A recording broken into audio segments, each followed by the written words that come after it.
Okay, we're recording. Okay, I'll just give a little introduction because it was, I think it was around 2011, probably in the fall of 2011 when I met Ochan. I think he called me. And anyway, it wasn't long after that, and I just really felt impressed that I needed to share with Ochan what we were learning in calendar. And at this point in time, it was just the dawn day, and it could have been into 2012. We couldn't quite remember the exact year, but let's say 2012. I believe, and Ochan, you can correct my memory because I'm just going from memory. It's like 7 years ago. Ochan called me. I think it was about 4:30 in the afternoon, his time. It was in about November or something like that. It was a Friday night. And he's been a Sabbath keeper for basically all of his life. I think he's going to tell us about that. And of course, he was getting ready for Sabbath. He was going to be traveling down to his friend Twatch or Tooch to spend Sabbath with them. He was quite a journey. I think it was around 3 hours. And we had talked quite a bit, sharing a lot of things. Honest to goodness, it kind of all runs into one story after another. He's had just marvelous stories, just kept me spellbound with his testimony. But before he left, I said, you know what, Ochan, I really think I need to share something with you. Well, what is that? You know, I said, well, it's a new truth that we're discovering, and I just really feel that I want to share it with you and that you think about it. Oh, yes, he said, if it's new truth, I want to know about it. No question. So we talked about the dawn day. I started in Genesis 1, and I don't think we talked more than 10 or 15 minutes. And then I showed him Matthew 28:1, and it was just very, very simple. And Ochan saw right away what this was all about. Immediately he realized that sunset was not part of this equation anymore. Now remember, he's in the same boat as Tim and I were. He's been raised all his life, and probably generations of Friday night Sabbath keepers, probably for quite a long time. I could not believe it. He just fell apart. He just could not believe it. I wish I would have had that phone call recorded, because he said to me, Charlene, you don't understand how much this means to me. Well, yes, I think I do. No, you don't. You know? But anyway, we ended the phone call this way. He said, Charlene, I have to pray. I have to pray. I said, yeah, that's okay. You go ahead and pray. No, you don't understand. I have to pray in my own language. And I said, well, that's okay. You know, I'll be here with you. And Ochan started to pray. And I don't know what language that is. He's going to tell you. And I didn't know a word of it. But I can tell you, friends, he cried his way through that prayer. He was so happy for what he had heard that night. And I hope he can tell you the rest of the story of what was going on after that. And if he doesn't remember, I do. So that was a night that changed his life. And that is why he's here today. At that point in time, neither we, Tim and I didn't know anything about Torah to the tribes. We didn't learn about them for 3 years later. We didn't know a single thing about Melchizedek priesthood, Book of the Covenant, Book of the Law. We were just studying the dawn day. We didn't know anything about the moon or anything. It was just the sunset dawn day. So that was all that I shared. But it was that night that changed Ochan's life. So I'm just going to turn everything over to him. I think he's going to keep you spellbound along with his friend. And I just want to thank you so much for making time to be with us tonight, both of you. I hope you all enjoy it. Okay.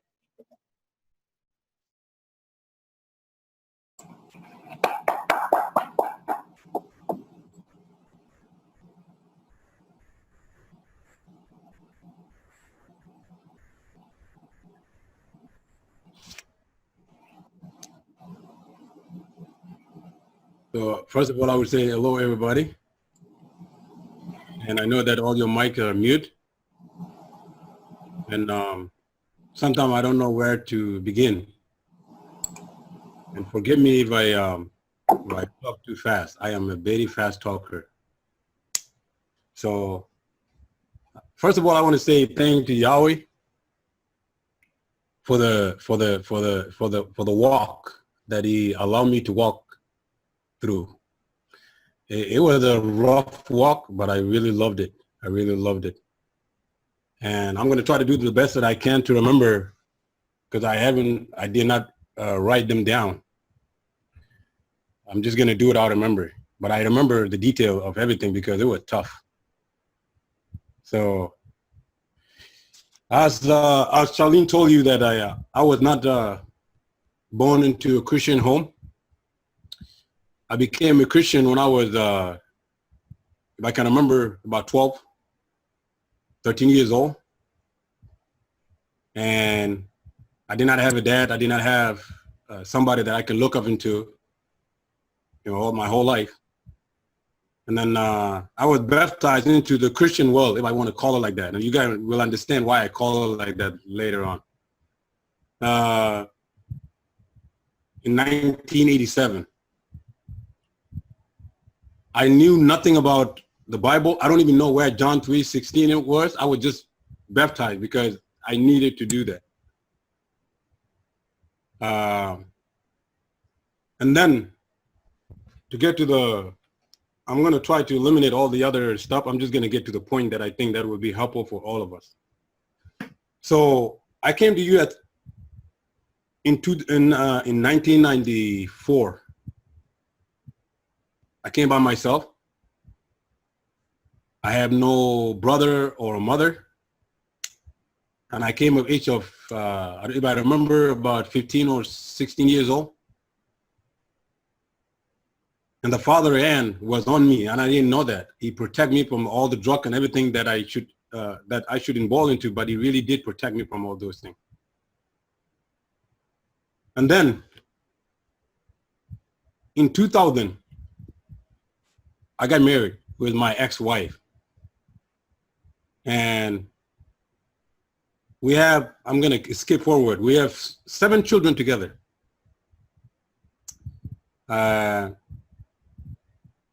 In year 2008, I got sick with a sickness that the doctor could not figure out. And then I began to faint, to lose breath. And then I started to think about death. I see myself so close to die. And I live next to cemetery. That makes the matter even worse. So every time I see cemetery, I'm going to say, oh, I'm going to be the next one. And I begin to be scared because I don't know where I'm going. I never read the Bible in my life. I'm just a Christian by name. And one time I passed out, and then my ex-wife was crying, and I woke up and she's like, what happened? She's like, you dead. And I said, no, I'm too young. I don't want to die. I don't know where I'm going. Then I pray, if there's a God in heaven, I would like you to show yourself to me.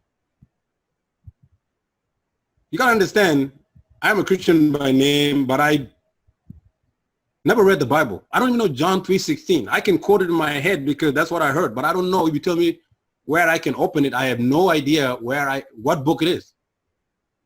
I didn't even know John was the name of the disciple. I did not know that.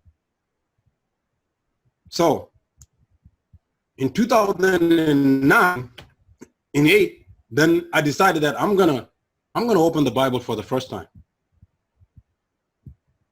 And this is the first Bible that I opened, that I bought. I went and bought for me. It's a New King James Bible. And I just opened it like this. And then my eye fell on John 3:16. Can you believe? You guys believe it? And then I read it. And I was like, oh, okay, this is where John 3:16 is. So, for God so loved the world that he gave his only begotten son. And I was like, okay, so he loved me too. Then if you love me, then I'm going to ask him to heal me from this problem that I have. So I'm going to skip forward a little bit. And then I went back to the church. right away they made me a member of the church. I began to pay tithes and offering like everybody else does, and now all of a sudden they'd be like, man, you need to be an elder in the church. And I was like, amen to that, you know, and they made me an elder. I don't even know how to read the Bible either. And then in 2010, I'm moving forward now. Now by that time we have 6 children with my wife, ex-wife. I'm moving forward now. So in 2009, I decided to set up a Bible study, even though I don't know how to read. I made it my life. I'm going to set a Bible study for the people and for my family and for my children. And then I ran into a pastor, which is a Sunday keeper pastor.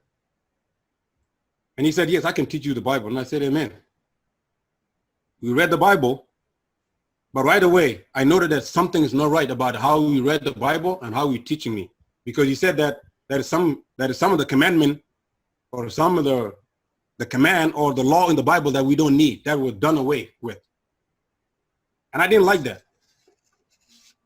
So right away we disagree, even though I don't know how to read the Bible. But at that time, I know some of the wording a little bit. And then in 2010, we have a Bible conference line that I opened with all the Sudanese people, anybody, but it was mainly for my people. And sometimes we would be like 30 people, like our group that we are doing right now. And then later that I know, they made me a leader. I didn't know. They made me a leader because they think I know the Bible. When I look at myself, I need to be taught. So, and then Uncle Troy came in at that line. He heard that there's a line that we've been open in Minnesota. He didn't know who opened it, but he came in and all of a sudden, he realized that I was the one that conducted it, and he knew me back home. Little that I know, he had a new message that I never heard before. And then he brought us to Revelation chapter 2, verse 12. We read that verse for 4 straight weeks, and we could never come with an answer. He knew the answer, but he didn't want to tell me. He wanted me to figure it out. For 4 weeks in a row, I could not figure out that answer, and nobody in the group can figure it out. So we left it to that. And then all of a sudden, there is another lady in our group who became Trudge's wife later on. She understand what Trudge was asking a little bit. So she leaned to try to figure out what Trudge is trying to teach to us. Little that I know, my brother, which I call Trudge, was coming to tell me that the feast days are not done away with. I never heard such a thing. The first time he said it, I was numb. I didn't know what to say. I was quiet. I did not reject it, and I did not accept it. So I left it as it is. And then the other lady who became his wife later accepted the feast day with another lady. Now the group is splitting up. I didn't even know that. The group is coming apart, and still they had no clue. They never told me that those 2 ladies would study on their own. I didn't know. When they come to my group, they act like they still love my teaching, but at the same time, they knew what I'm doing is wrong, and they don't want to tell me. They left it like that, which is amazing. I'm so glad they did it like that. The Father was moving in their life to get me. And then Uncle told them, you know what? Yeah, that group, we cannot bring people out of it unless we get Ochan, because they trust him so much. We have to get Ochan. We have to pray for him. We have to ask the Father to get him out of that group. If we can get Ochan out of that group gonna fall. And they agreed. So they prayed for me for at least a month or 2 months without telling me. Little did I know, I pick up my Bible and I open, and I realized the Bible say, my feast. It didn't say the feast of the Jews. I was like, oh my.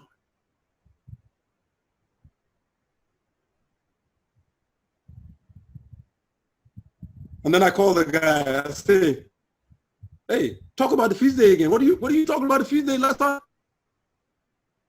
And then he told me the feast day, and he's like, they're not done away with. And this is what we've been doing for you. We've been praying for you. We want the Father to open your eyes. And I said, I am on board. Next week, I'm coming to you guys. So we're going to worship together. Then I drove from Minneapolis to Mankato.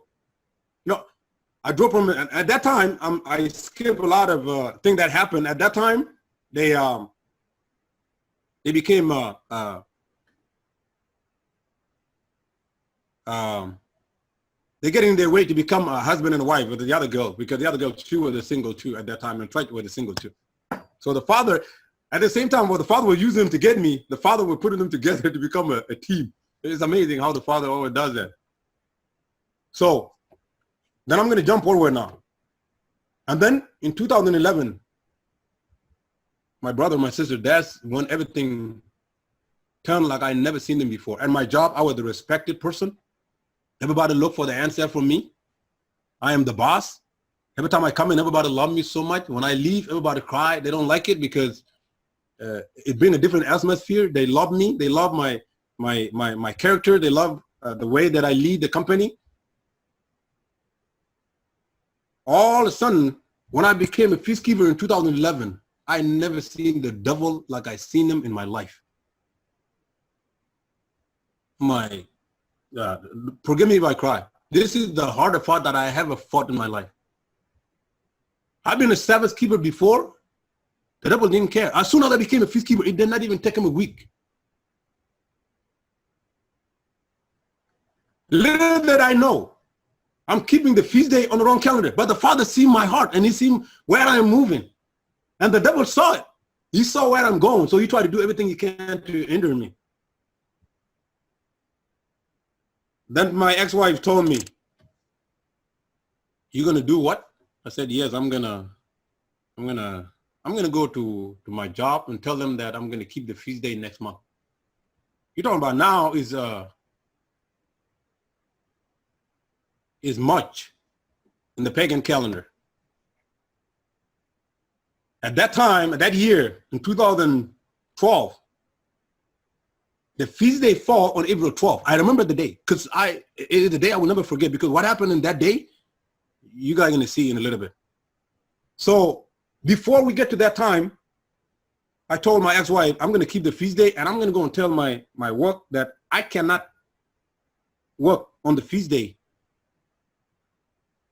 There's no question. I'm not even gonna go and ask them. I'm just gonna tell them. It's up to them what they're gonna do. And she's like, "What about if they say no?" I said, "It's none of my business." And then I came to my work and I tell my boss, "You know what? Yeah, I find a new faith. I'm telling you that I need April 14 off all the way to 21st. So I need 14 days off. I'm going for my Father feast day." That's how I call it at that time. I don't even know his name was Yahweh. I have no idea yet. I told him my father. He said, "What father?" I said, "The Father in the Bible." And then he said, "Okay." Little did I know, he didn't like it. Then he called the by president of the company, that Ochan. He said he had a faith that he just found that he's gone, and we know we can't afford for him to leave. Little did I know, they conducted a meeting without telling me. I didn't know. I thought everything was okay because he said okay, but he put a fake faith on. I didn't know that. Then the buy president of the company came and he said, "Ochan, yeah, I heard something about you. What are you talking about?" And I said, "What do you mean?" She's like, "Well, I heard that that is the new faith that you just find that you have to go." And I said, "Yes, I am going to something called the Feast of the Bible, the Feast of my Father, and I need to keep them. And I need 14 days off." And she said, "I got a question for you." I said, "Yes." She said, what is important in your life? Is it your money or your God?" You know, I almost got mad, but I have to keep my cool. And I said, I know where you're going. Yeah, but I'm not asking you. I'm just telling you that I'm going. What do? It had nothing to do with me. And then she said, well, if you leave, yeah, don't come back. And I said, amen, if that's what you said. So I left for 14 days. My brother Church and his wife, at that time, she became his wife, and another woman, and now our group is getting bigger now. So at that time, I think we became like maybe 15 to 20 people. Very short period of time. As soon as I left, that group fell apart, and some of the people came in, and we're growing now. So they were praying for me, and I told them what happened. At the same time, Trudge and his family, Trudge at his job too, were told, if you leave and go to feast day, don't come back. The same thing with that girl, that the one that she became his wife, and the other girl, they were told in their job, if you leave, don't come back. Here we are, 4 of us in the little room praying. We don't know what to do, and we don't know. After we were done with keeping the Passover and unleavened bread, where are we going to go from here without a job? So both of them, all of them went back to work before me, and none of them lost their job. And then I came back to my job. You know, I went to my office and I look at my desk where everything is. If they remove everything, my name was still there. Everything was still there. I was like, wait a minute. I thought you guys say, in my head, I didn't say it. In my head, I was like, wait a minute. I thought you guys said when I leave, I don't come back. I tried to come back to grab my stuff. I didn't realize that it's still working. And then all of a sudden, the manager handed me my card. He was like, you just go back to work. I was like, okay. You know, I was waiting for the for the vice president to come to fire me or to tell me to leave. I didn't know. I worked for 1 week, nothing happened. I worked for 2 weeks, nothing happened. And then the 3rd week came, and then she showed up. And here's the first question that she asked me. She's like, Ochan, yeah, how was it? And I said, it was good. She's like, I'm so glad you enjoyed it. And then she laughed. I was like, oh my. I was like, what a Yahweh, what a father. So I didn't lose my job, you know?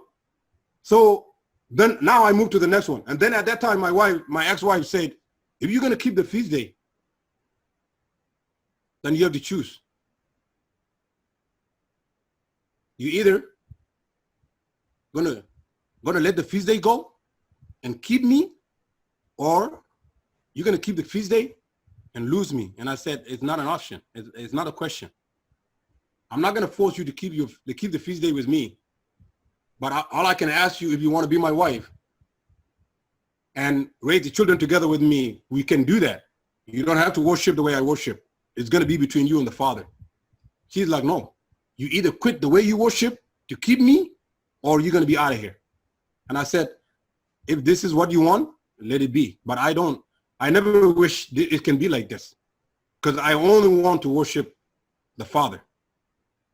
I would love you to worship the Father with me, but if it's going to be the way you think it's going to be, yeah, you're going to make your own decision out of yourself. I didn't say anything. I want you to be my wife. I want it to work out. If you don't want to worship, fine. Let's raise our children together. And then at that time, Uncle came to our house. He talked to her. Then she kind of accepted the feast day a little bit, but she hesitated. And then the persecution come from work, that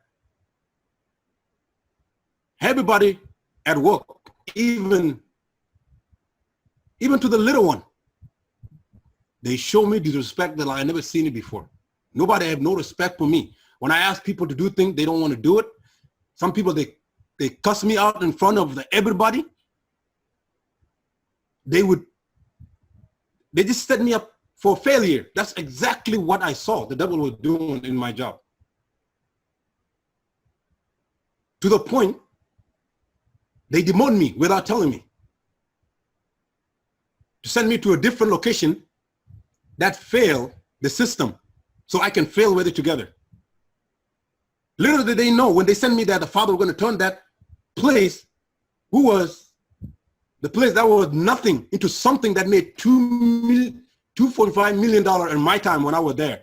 And everybody was surprised how I did it. And I knew that it was not me. It was the Father that did it, because I honored him on his feast day, even though I did not know it was the wrong calendar.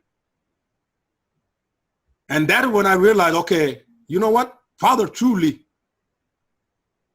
is with me. So my ex-wife decided that she's not going to cook anything with me, because I realized that I'm not going to eat any animal product. I'm going to change my diet, because that's where my sickness was from, because of the way I eat. So then she decided that whatever I don't want to eat, that's what she's going to cook. And I said, you know what? Yeah, I'm not going to get mad with you. I know how to cook. So if you don't want to cook it for me, yeah, I'm going to cook myself. You can have this half of the fridge with the children. If you want the children to be on your side, I'm going to have this little tiny half for my stuff. She still didn't like it. So when I cook, she get mad. And then if I don't cook, then I'm dying. I have no food, because all she had is all the things that I want to get rid of. That's what she would bring on the table. And then I decided for some time that, you know what, yeah, I'm not going to cook for 3 days. Let me see if she really truly mean what she said. I said, I'm going to fast it for 3 days. I'm just going to drink water. So for 3 days, I didn't leave the house. I didn't eat nothing. And I was just sitting there, not eating.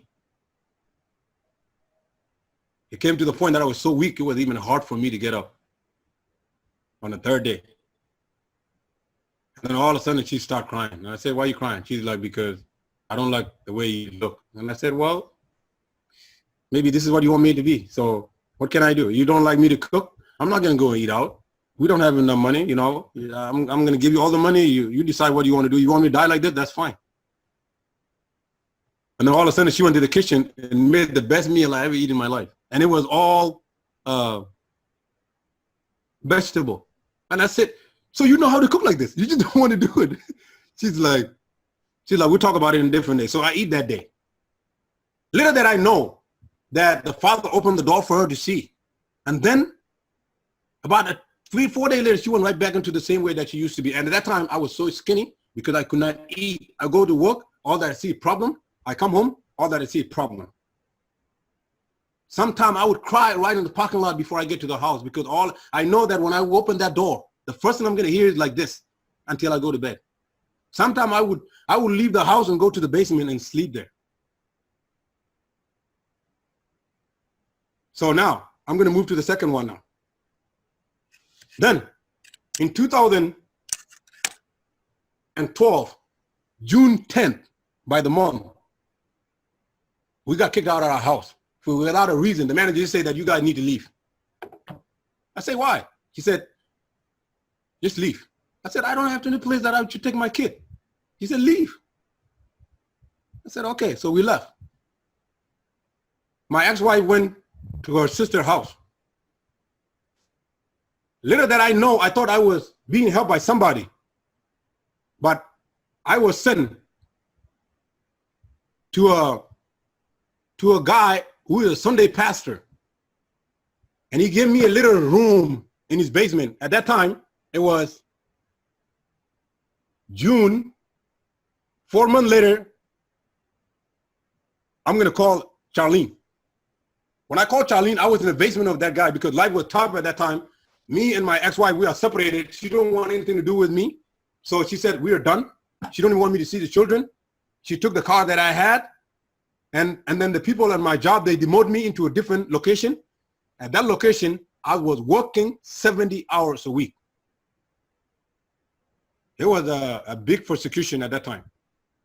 While I'm working, all the money that I had, I still give them to my ex-wife. I can only leave a little bit for me.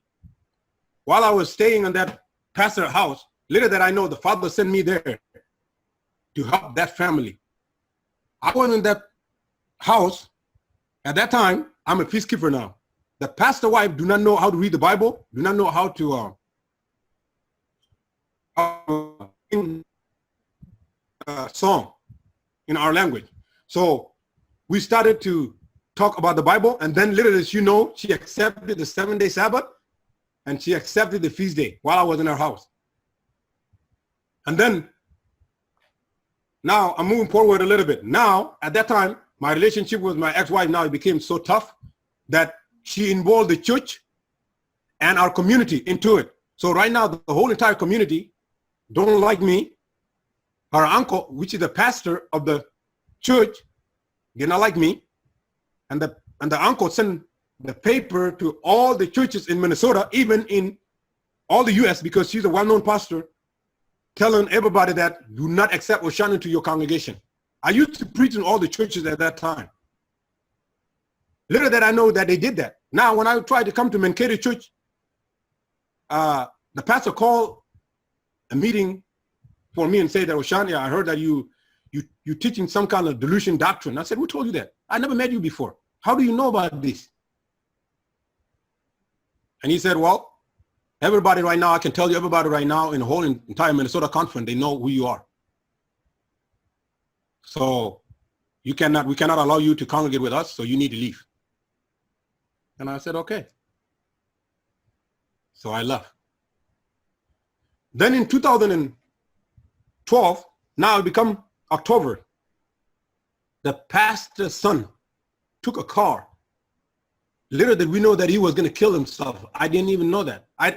Think about it. I came to the pastor's house thinking that I was the one that need help. I didn't realize the Father sent me there to help them. This is amazing.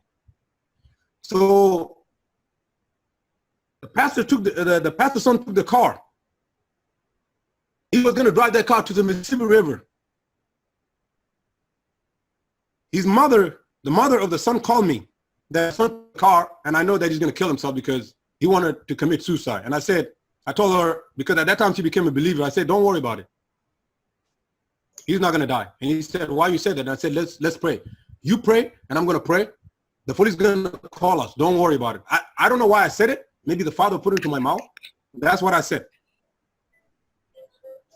Little did I know, 4 hours later, they call us.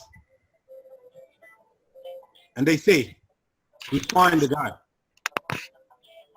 And he was going to kill himself for real. So we got it out.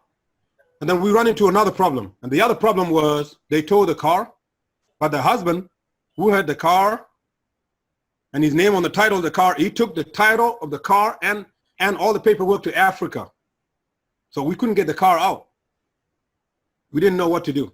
And I told the wife, I said, you know what? Yeah, let's go to impound lot and we're going to get that car out. The Father going to help us. But before we go, let's pray. I called the whole family. We pray.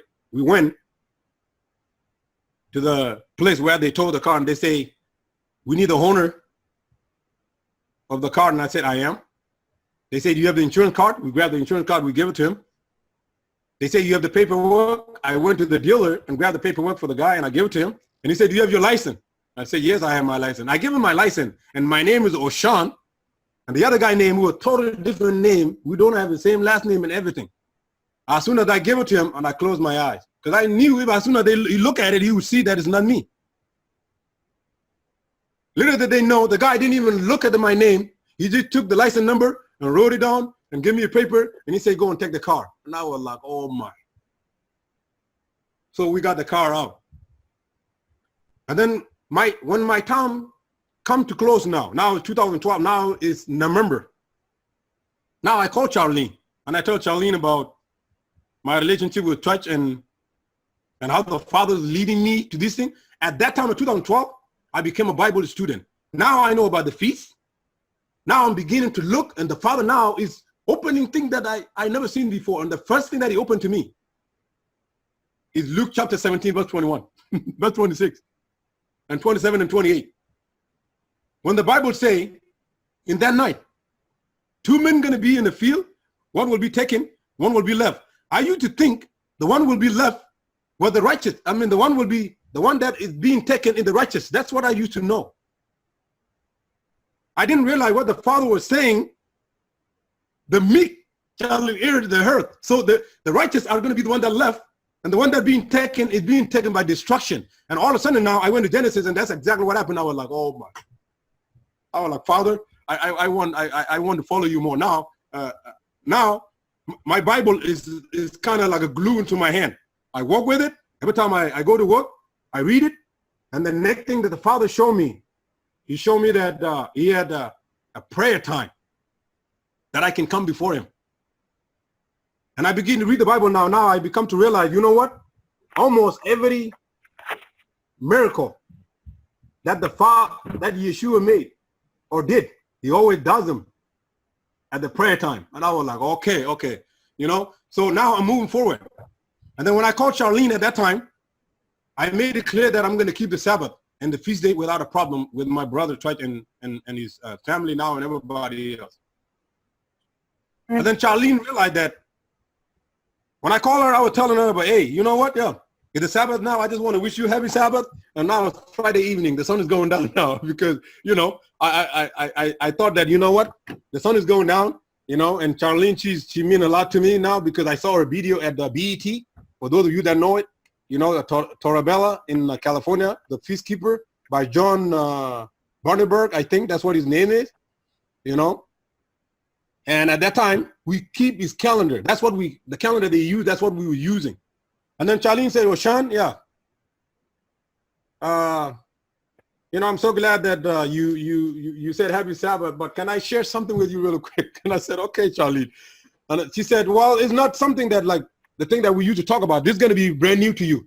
And I said, Charlene, if it is brand new, you know, I want to hear it. I want to hear it now. Just tell me what it is. You know I want to hear the truth. And she's like, okay, are you ready, Ochan? You know, this is going to be a tricky one. And I don't want her to say it I don't want it to come across like something that I'm stepping on your toe. I just want to show you something and you take it or you leave it. And I said, amen to that, Charlene. You tell me. And she's like, go to Matthew 28. I said, okay. She said, read it.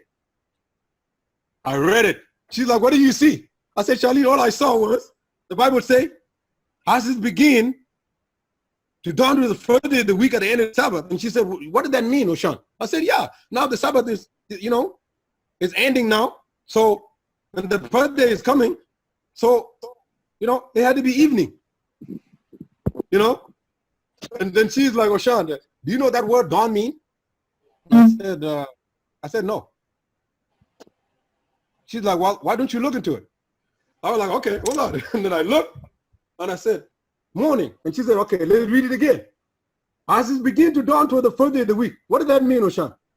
I said, Charlene, I still can't get it. You know, I don't get it. I don't know what that means. And she's like, when something begin in the dawn, what does that mean? I said, oh my. Are you telling me that they begin in the morning? She's like, what do you think? And I said, okay, read it again. And then she read it again. And I was like, Charlene, let's pray. And she's like, okay, we're going to pray with you. And I said, no, you don't understand. I'm not even going to pray in English. I'm going to pray with my own language. Let's pray. And then as soon as we went to our knees, no word can come out of my mouth. I start crying. And I tried to hold it in, but I couldn't. I cry. I literally cry. And I pray. And I thank the Father so much. You got to understand, at that time, I'm separated with my family now. I got cast out from my community. The whole entire Christendom in my community, even in Minnesota, they kicked me out from all the churches.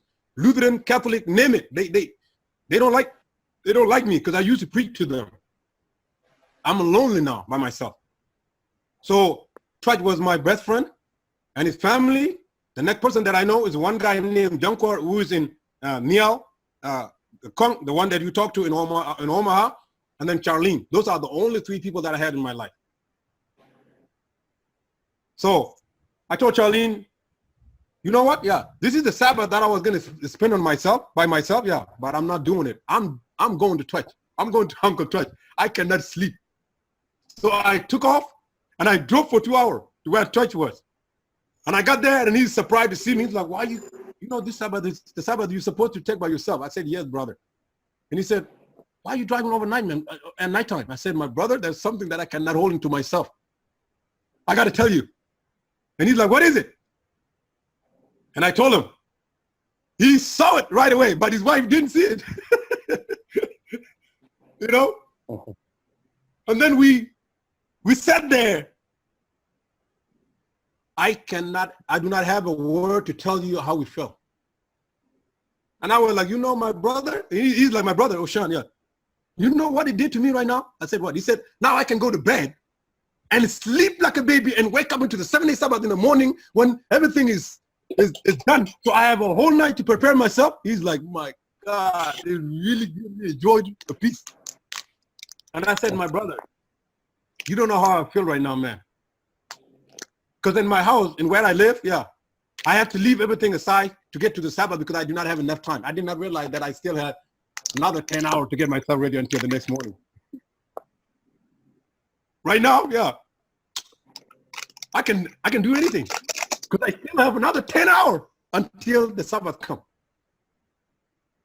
That was the best Sabbath we had. We woke up at 6 o'clock in the morning, at 5 o'clock in the morning to begin our Sabbath at 6 o'clock, and that was one of the best Sabbaths we had. At the end of our Sabbath day, not a whole day, just a day part, then his wife got it. And she was so happy. She's like, you know what? What a relief it's gonna do to me now. Now I can give my children bath like I want to. I can cook normally. I can go shopping. I can do these things and get myself everything ready until the tomorrow. She's like, this is the best news I ever heard. So, and then we moved from that one. And then all of a sudden, even though my ex-wife kicked me out and she don't want me to be a part of her life, I still pay for her house that she was staying, and the car, and all the food that they needed. And then at that time, the Father gave me something that's so powerful that I will never forget.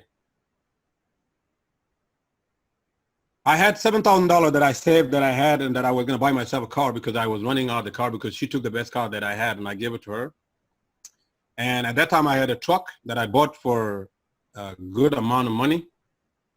This is how you know the Father truly, when he want to test you. He's not tempting you, but he's testing you. And this is when all the tests that I can ever go through begin, by the Father. He just told me, Ochan, yeah, I know you love that truck. I was talking about it in my head. Nobody told me. I was talking in my head. He said, you know you love the truck. I said, yeah, I love that truck. I bought it for $20,000 cash. It's a beautiful truck and it's driving really good and it had all the things that I need. He said, tomorrow, by this time, I want you to give it to such and such. He gave me the name of the person that I need to give the truck to. You got to understand, I don't have any other car. This is the only truck that I had, and I don't have other money to buy anything. You know, I run my head a little bit. I did not know what to say.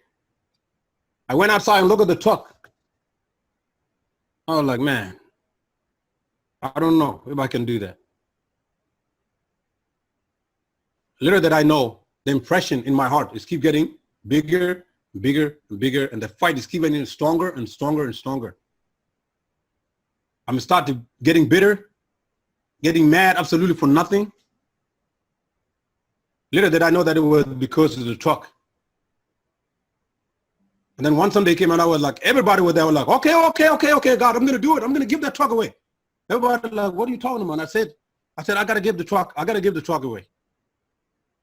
And then I called the person and I told her, tomorrow morning, I want you to come and get the truck. And as soon as I give that key to that person and I give her the truck, and then all of a sudden, everything was gone and I was so happy. So now that is a 2013 now. Now we have another son now, which is the our another child now. We have 6 children now. So what happened was, we have to move from Minneapolis to Mankato where church was, and we moved next door to him. And then my ex-wife wouldn't allow me to live in that house sometime. Sometimes when she get upset, she would take all my clothes and would throw them on the street. At that time, we were studying. We were coming to the knowledge of the Father and the Son, and the knowledge of the prophecy. I'm beginning to see that most of the prophecy that we think that happened in the past, most of them, they are in the future now. Now, I begin to see the law of God, they're not done away with. Even the law of the dress reform, the cleanliness, you know, the diet, the worship, the feast day, the 7 days. Now everything is coming together. The knowledge of the Bible now is coming together. By the time that the Father is leading us to know these truths, my ex-wife was really mad to the point that she would take my clothes and throw it on the street, and I would grab them and put it right back in the house and wash them, and then 2 days later I would find them on the street again. And I would grab them and put it right back in the house. I don't say anything. And then she would take them and bring them to Uncle Trudge's house and curse them, and him and his wife, and they would say nothing.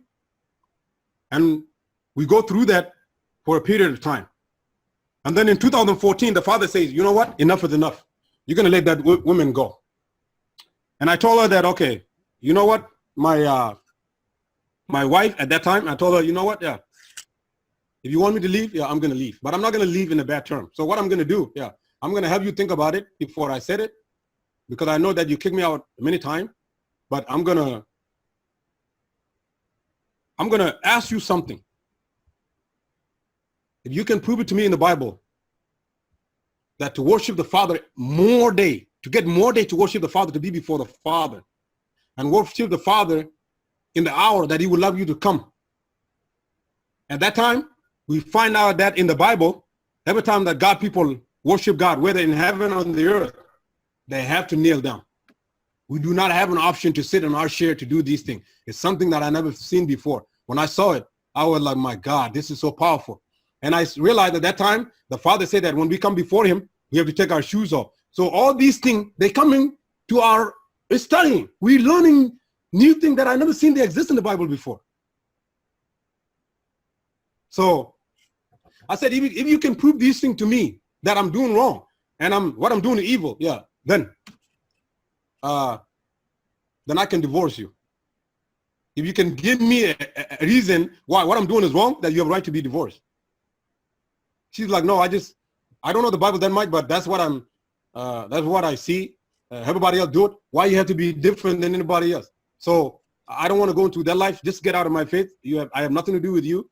And at that time, she turned my children against me. That even when I see my children on the street, they would just ignore me like I'm nobody. They don't want to talk to me. Matter of fact, my older son, the second oldest, told me that I'm a bad dad who abandoned them, and I don't know what I'm doing. He wished that I never been his dad, and I cried. I cried so much. I went home and I cried that my own son would say that to me. And then when I see my younger son, who's 3 years old at that time, he would run away from me. And the only reason I find out later on, because he told me that his mother told him that I'm dangerous. I'm a dangerous being.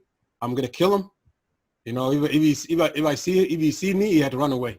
Because if he doesn't run away, that's gonna be the last time you see life. I didn't realize he told him that. So every time I see my children, they run away from me. They don't want to see me. They don't want to talk to me. It's only because my ex-wife was doing these things to me. And the whole entire community, even my own brother at that time, they abandoned me too. So I did not have a friend. Only my brother Trudge and his wife, and Kong, another friend of mine in Nebraska, and Charlene. Those are the two people. Those are the four people that I would call when I'm crying. Now I'm going to move to the next one that I think that's so profound for me. In 2014. That's when I find out about Melchizedek covenant and the calendar. And then when Charlene told me that, it was amazing. What the Father did to me, he really softened my heart to the point that when Charlene come to me with something that I never heard before, I don't reject it right away. But it did not take a long time for me to see it too. The Father will always open my eyes from the get-go and see it. And I love the Father, the Father, how he used Charlene to come to me. She did not come to me like said, Ochan, I got the truth. You must see it. No, she would just say, Ochan, what? I got something new that if you like, you can look into. So to move forward to that, so she gave me a little bit of a calendar, but it was hard because I could not see a calendar that is not governed by a sun or by a moon. How are you going to count it in my head? And she kept telling me, all you need is day and count the day. And I tried to put my mind around it. I could not do it.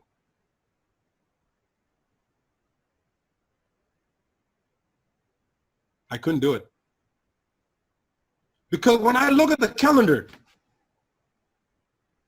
the Bible calls it month. In my head, the day is governed by sun. How are you going to come up with any other calendar that's not governed by these two things? I could not see it. I don't want to tell her, hey, I think you must be misleading, and I don't want to say this is not true. And I don't want to, because I realized that everything she told me before had to be right. Those are my evidence. I was like, okay, Father, this is going to be the tough one. You need to help me on this one because I don't know where to go from here.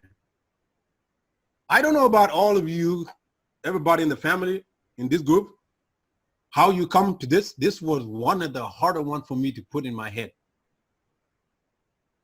And the reason why it was so hard, because you got to understand, I don't know how to read the Bible before. I became a Bible reader in 2010, and I'm new. So 4 years later, she telling me something that need somebody who have a mind to think and understand where this begin. I don't know how to read the Old Testament right. So it was something that really hard that I cannot put into word because I really put my mind to it. And I try to think, okay, all right, if there's no sun and there's no moon in the calendar, how are you going to call the month? How are you going to come up with the word moon if you remove the month? How are you going to call the word month? How are you going to come up with the word month if you remove the word moon? Every time I think about it, I would just put it right back. I'll be like, I don't know what to do. I really don't know. Because I would take it in my language. We call month moon because of the moon. But why did this lady come with this calendar that without a moon? I would just always leave it like that. And I told my brother, touch, and we look into it. We couldn't get it. We left it like that. And Charlene left it to us again. And then I called her again. And then she gave me the same thing again in a really soft, nice word. She's like, Ochan, even a child can see it. All you need to do is count the Omer and you can get there. And I tried to count the Omer in my head. Moon, I couldn't do it. I couldn't do it. And then at that time, the girl who many of you haven't met, but Charlene know and Tim know about her. At that time, she came to the group in 2016 because of the message that the Father showed me. I thought that was one of the profound messages I ever seen. And it was the three angel message. And not only all the three angel message, it's the last message, which is the third angel message about the 144,000. And I'm going to show you, I'm going to share a little bit about it with you guys later, how the Father showed me. When I saw this thing, I literally cried in my own house. And the reason why I cried in my own house is because I could not believe what the Father is doing to me. Now I see the progressive movement. The Father is weaning me out of the paganism, how I used to worship. But the Father see my heart, even though I don't know where I'm going. But he see that I'm leaning into his covenant, into his Melchizedek covenant. Now the Melchizedek covenant message came in a little bit, and it opened something that I never seen before, because I never heard anything called the book of the law and the book of the covenant. And for the first time in my life, when I saw the book of the covenant and I opened it, and me and my brother read it, I realized that there's no curse in the book of the covenant. And I was like, oh my God.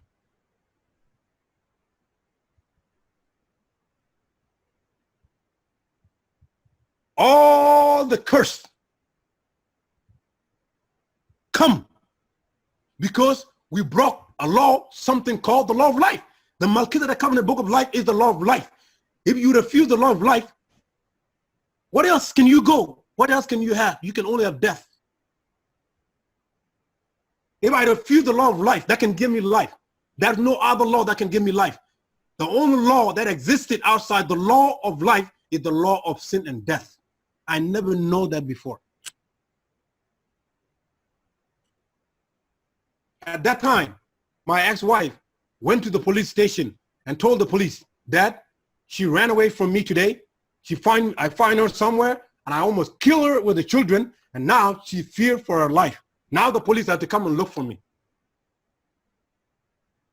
While she was doing these things, the Father was flooding me with the floodgate of heaven of light. And I didn't know why the Father was doing it. I knew the reason why the Father was doing it now, because the Father didn't want me to focus on all these problems. I do not have a time to think about them. I have a time to think about these light now. You know, because when I find out about 144,000 and the Melchizedek covenant and the book of the covenant and the calendar, I have no time to think about all these problems. I came to the courthouse because they were going to arrest me in my job. I was smiling. She couldn't see why I was smiling. And then the judge said, "Sir, is it true you did these things?" And I said, "No." And she said, even the judge himself get mad. She's like, "Why are you smiling so much?" And I said, "You could not understand."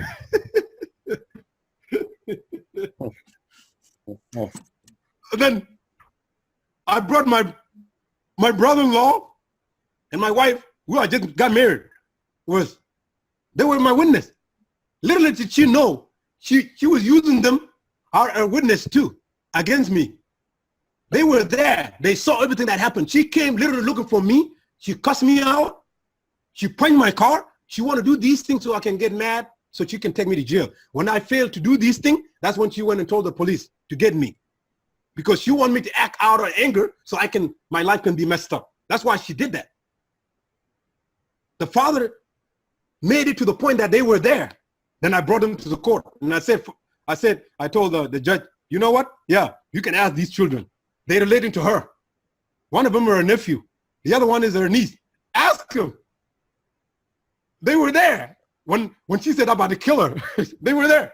And I was smiling like I am right now, because I'm thinking about what I'm about to study about 144,000 in a calendar club. I don't care about this. I want the judge to get over with this so I can go home, so I can study on these things. Then the judge said, "Is it true that this lady say, her niece say, no, I was there. She's the one that attacked him." The judge said, "Okay." The judge called her nephew. "What about you?" She said, "Yes, I was there." And the judge said, "Is any of you relating to him?" They say, "No, we're relating to her."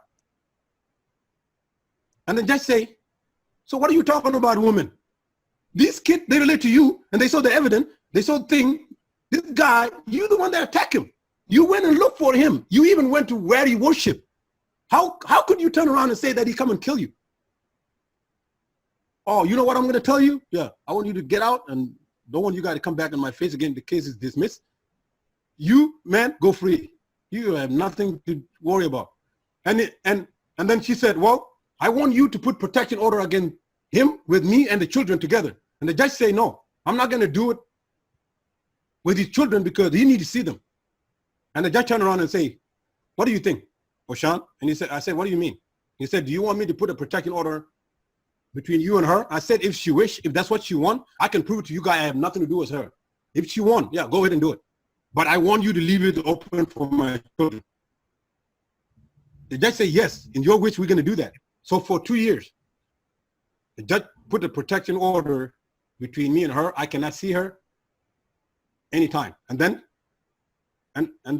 to make the long story short, to get to the next progressive movement, at that time we lived in the same place. And then in the same area, in the same state, in the same city. And she would look for me everywhere and ask for people where I am. So if she see me, then she would act like, call the cop that I am there. But the Father never let me run into her for 2 years. And we living in Morton, only like what, 20,000 people? I did not run to her, not even one, for 2 years. And then after 2 years later, the protection order is gone. Now, I can see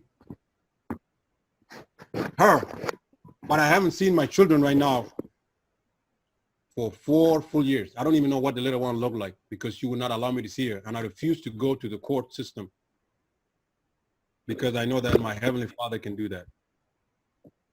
And I realized what the Father was doing. He wanted me to focus on this work that I'm doing because I did not know the fruit of the work that the Father was preparing me is going to become what I'm going to end this testimony with. So this is very profound. The Father realized that if I have my children with me, I'm not able to study the way that I'm studying right now.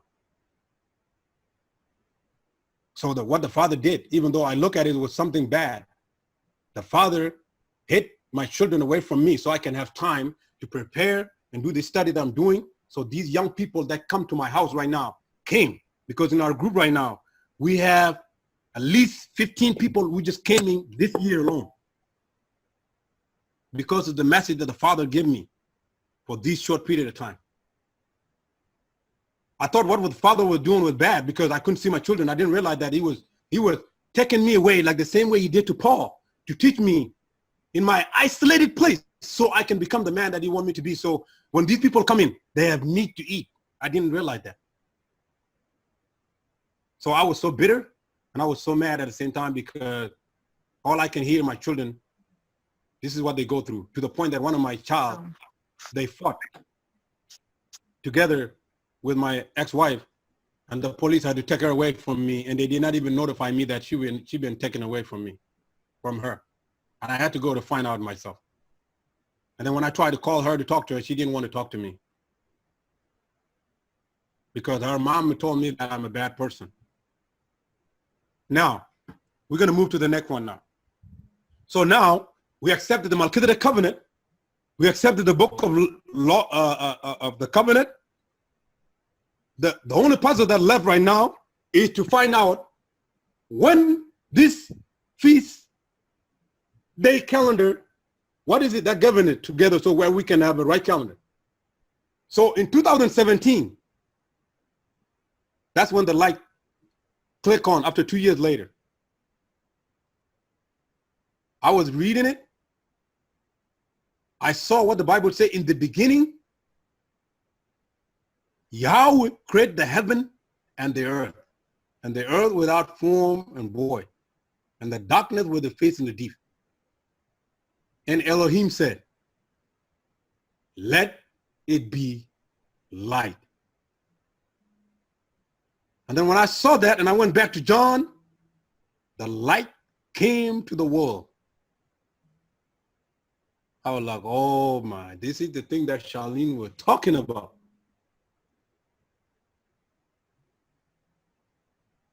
At that time, Passover was coming with the whole calendar that I used to have. I came to the group and I told the group, you know what, guys? And my brother Trudge was there. And I said, you know what, guys? Yeah, if you guys want to keep the feast day in the whole calendar, yeah, this is the first time I'm saying this. You guys can, but I'm not doing it. And everybody like, what are you talking about? What's wrong? And I said, that is the problem. And I don't want to tell you guys because many of you guys, I don't want you guys to stone me. But you know what I'm going to do? Yeah. You guys want to go and keep it the way we used to keep it? Yeah. Go ahead. But I'm not doing it. And I told my wife, I'm not doing it. But if you want to go ahead. And my wife said, can you sit down with me and tell me? I said, if you're ready, honey. If you're ready, let me know that I can tell you because this thing is not easy. It took me 2 years to get it. She's like, I'm ready. You know I'm ready. And I said, okay, sit down. We sat down. We started, I think it was Friday evening, around 4 o'clock. We read the Bible for 5 hours, and she still couldn't get it. Now we only have 4 days left. And I came to my brother, Uncle Trud, and I told him, I need to share this with you, man. We opened the Bible. To my surprise, my brother saw it right away. I said, because you seen it, yeah, hallelujah. That's all I need, my brother. Right now, yeah, it's up to you if you want to go and share it with your wife or your family. But I'm not doing it. And he said, I'm not doing it either. But I tell you what, the whole group decided not to do the Passover, the Pentecost on the wrong calendar, the lunar calendar that we used to keep.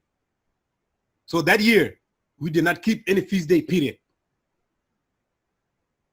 So if I can bring it to where I am right now, the first feast day we kept in this new calendar, it was this year. And I tell you what, I saw what Charlene said, even a child can understand and see it. It's truly right. It's easy to see. Now, my brother and my sister, here's when the thing gets really better. When I understand the calendar of the Melchizedek covenant calendar and how the day begin at dawn, the day ended at dawn, and the Father is the light himself, I came to the conclusion, you know what? Yeah, I can preach almost the whole entire gospel on a 6-day creation. And when I said that, I'm not kidding. I know many of you guys would say, maybe, Ochan, you took it serious. I'm not. Because what the Father showed me about the calendar, what good is it if you have the feast day, you have the 7-day Sabbath, but you don't know when the day begins? What good would it do to you?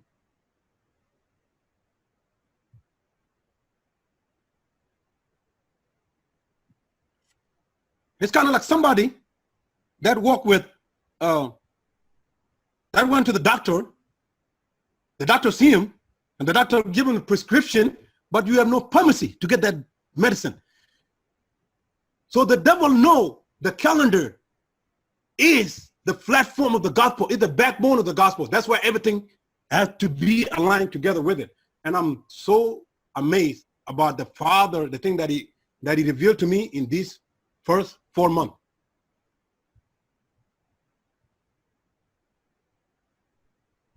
I'm going to cut a lot of things off that you guys don't need. I'm just going to bring it to the point. So what am I saying?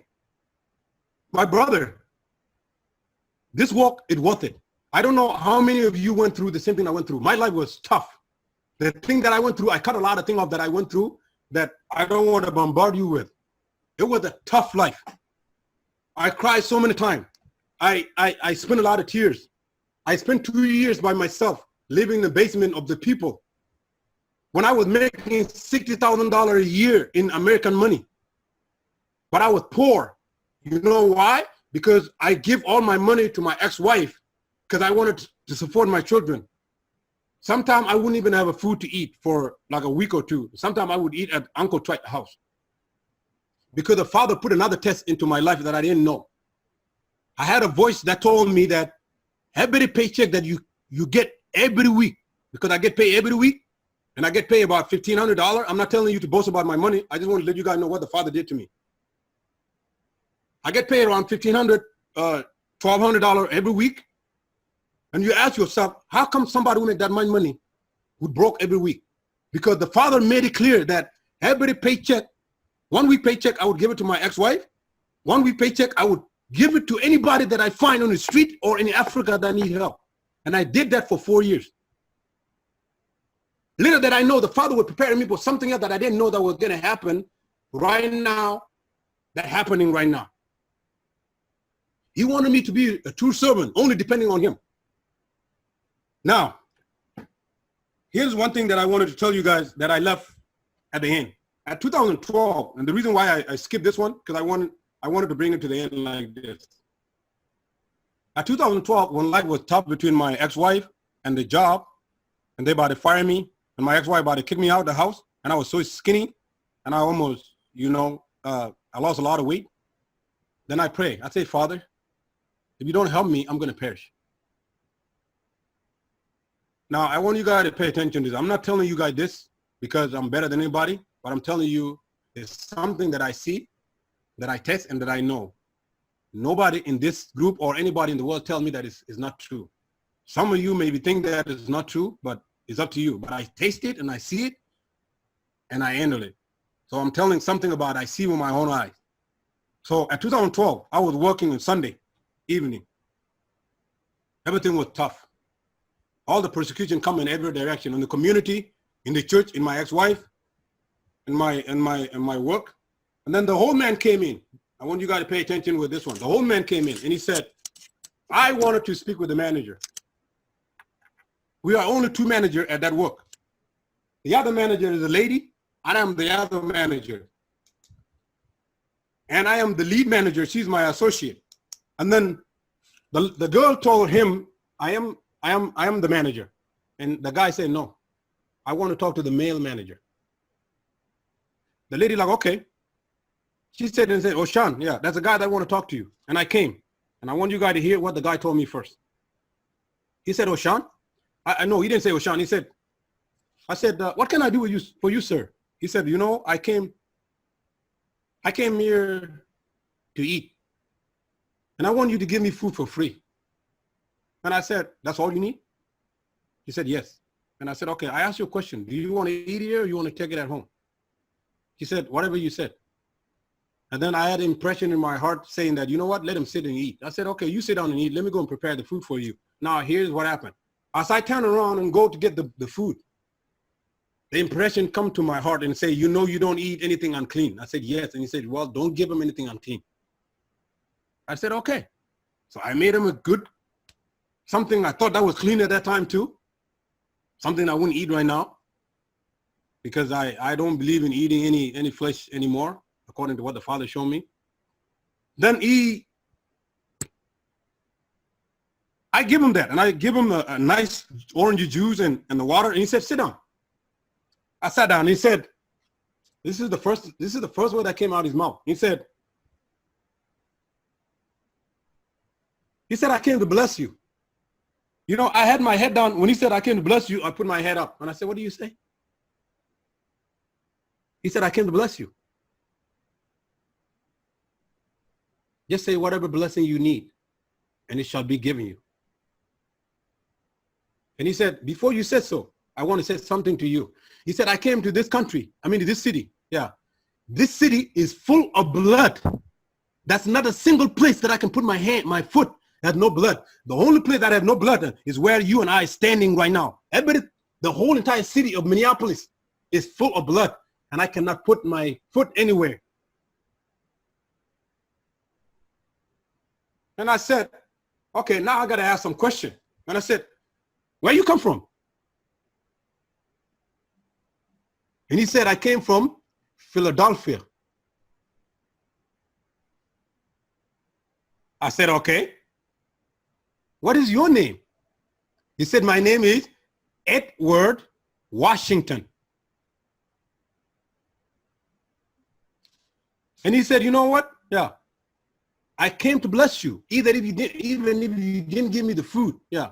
I came to bless you. And I said, okay, if you came to bless me, yeah. All I had is three requests that I want to request from you. And he said, what? And I said, first thing that I want you to do for me, I want you to relieve me from this work so I can preach the gospel clearly without injury. That is number one. Number two, I want you to give me the understanding of the scripture fully. Number three, I would like you to release my family so they can be together with me and worship Yahweh according to how you want you to worship. You want me to worship him. And he said, you got him. And I said, that's all I need. Then he turned around, he said, here. He said, let me tell you one thing. Don't be afraid.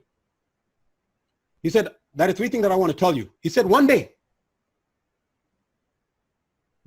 yeah, the whole world going to know your name. I said, okay.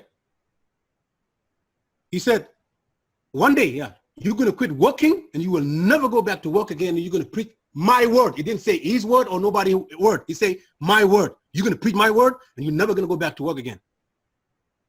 I said, okay. And he said, one thing that I want to warn you. Yeah. Don't be afraid of man. Do not, he said it 3 times. Do not be afraid of man. I put an agent around you. You are protected. Nothing will even touch you, not even a bit. But do not be afraid of man. And he said, read Psalm 91. This is the tag that I give you. Read it all the time. When you get in trouble, read it. And he said, write your name over here. I wrote my name over here on the piece of paper that he had. And then, at that time, he changed my name. And he said, your name is going to be called R-I-A-N-G. I know it's a mouthful for you guys. You know, my name right now is O-C-H-A-N. And if I can tell you what they mean, the name O-C-H-A-N mean poor, when you are a poor person, or orphan. That's what the name Ochan mean. Every name in my culture had a meaning. We just don't pick up name. So my name Ochan mean poor or orphan, or somebody that had no parent. Then number 2, he said, I'm going to call you R-I-A-N-G. And this word in my language has 2 meanings. The first meaning is wealthy, when you are wealthy. And the second meaning, it's the same thing too, by the way, is when you are rich and wealthy, when you lack nothing.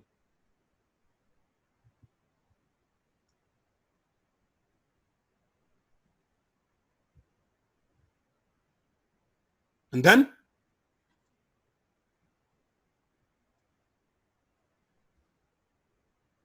I went to bed when we're done with that, when we're done with this talk. And this happened in 2012. Now, let me tell you guys this, how profound it is. He said it in 2012, you know what? I quit working in 2017. That's like, how many years later? That's 7. Okay? Now, when he told me that your name is going to be known in the world, I didn't realize it's going to happen the way it happened. In 2016, something happened that really profound. 2017. Something happened 16, by the way, that really profound. My wife that I'm married to right now, we got married in 2016. And the person I'm getting married to, she's related to my ex-wife by blood. The father was the one that arranged that wedding, that he gave us, every one of us, a dream in the group, that the father put us together. He gave me a dream 4 times. I didn't want to take it. And then he gave a dream to my wife. She didn't want to take it. And then everybody else in the group, even my brother, uncle, tried. The father impression, even the other guy, everybody in the group, they understand that this comes from the father. But you know what he did to my community? It's something that's so disgusted in our community that it cannot be allowed. And the person that did it, it can be somebody that's worthy to death. So when the people heard that, it went to the media in our community from all over the world, that everybody was talking about me. Right now, everybody in my community, they know who I am without knowing my fate because of what happened. I didn't realize when he said that your name going to be known over the world, I didn't realize it was going to come that way. And he said it in 2016. I mean 2012, but it happened in 2016. All right. Now I'm going to move to what I wanted to move into. And that time, in 2015, everybody else in our group, on 14, everybody else in our group left. Now I was left, just me, my brother Touch, and his wife, and the Uncle Kong, the one in Nebraska. And we've been alone for more than 5 years. But what the father did is he showed me the light that I'm going to share one with you guys in a little bit, that bring a lot of people in right now. Right now in this group, I had 4 guys that came to our group that live in my house right now, who I never met in the world.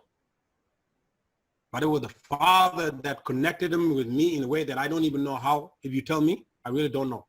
But they accepted the message that the father is giving me right now about the Melchizedek covenant and the calendar covenant. So in short, what the calendar covenant does to me this year is something that I don't even have a word to say.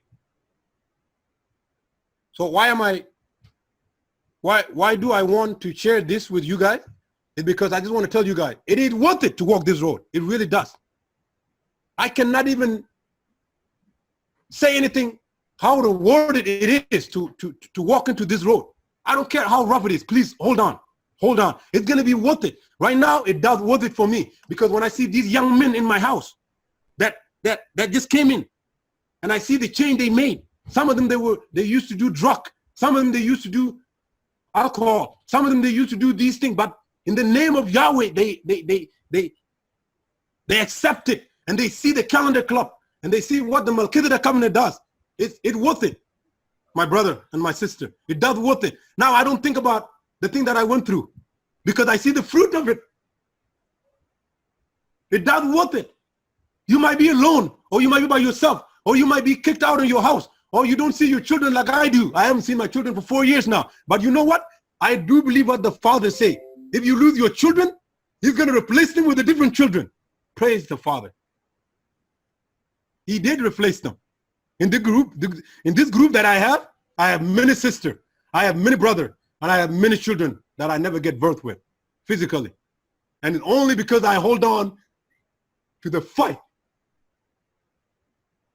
It was a tough fight. Sometimes I feel like I got knocked out and I never got back up. The Father is a rough. It's worth it. And the calendar club, and the Melchizedek covenant, and the calendar of Yahweh is true. And I'm going to share something with you guys. I'm going to cut the rest of it off. I think you guys see the point I'm trying to say. The point I'm trying to say is, yes, the road is rough, and the Father say it's rough. But the Father say, I will never leave you, and I will keep on holding you up. And if you hold on, yeah, the reward is worth it. 100% it's worth it if you hold on. And it really does worth it. He replaced my ex-wife with a better one. He replaced with a better one. Right now, I have the best wife who supports me in my walk, who she's my backbone. She helped me to stand up, man. You know how beautiful that is?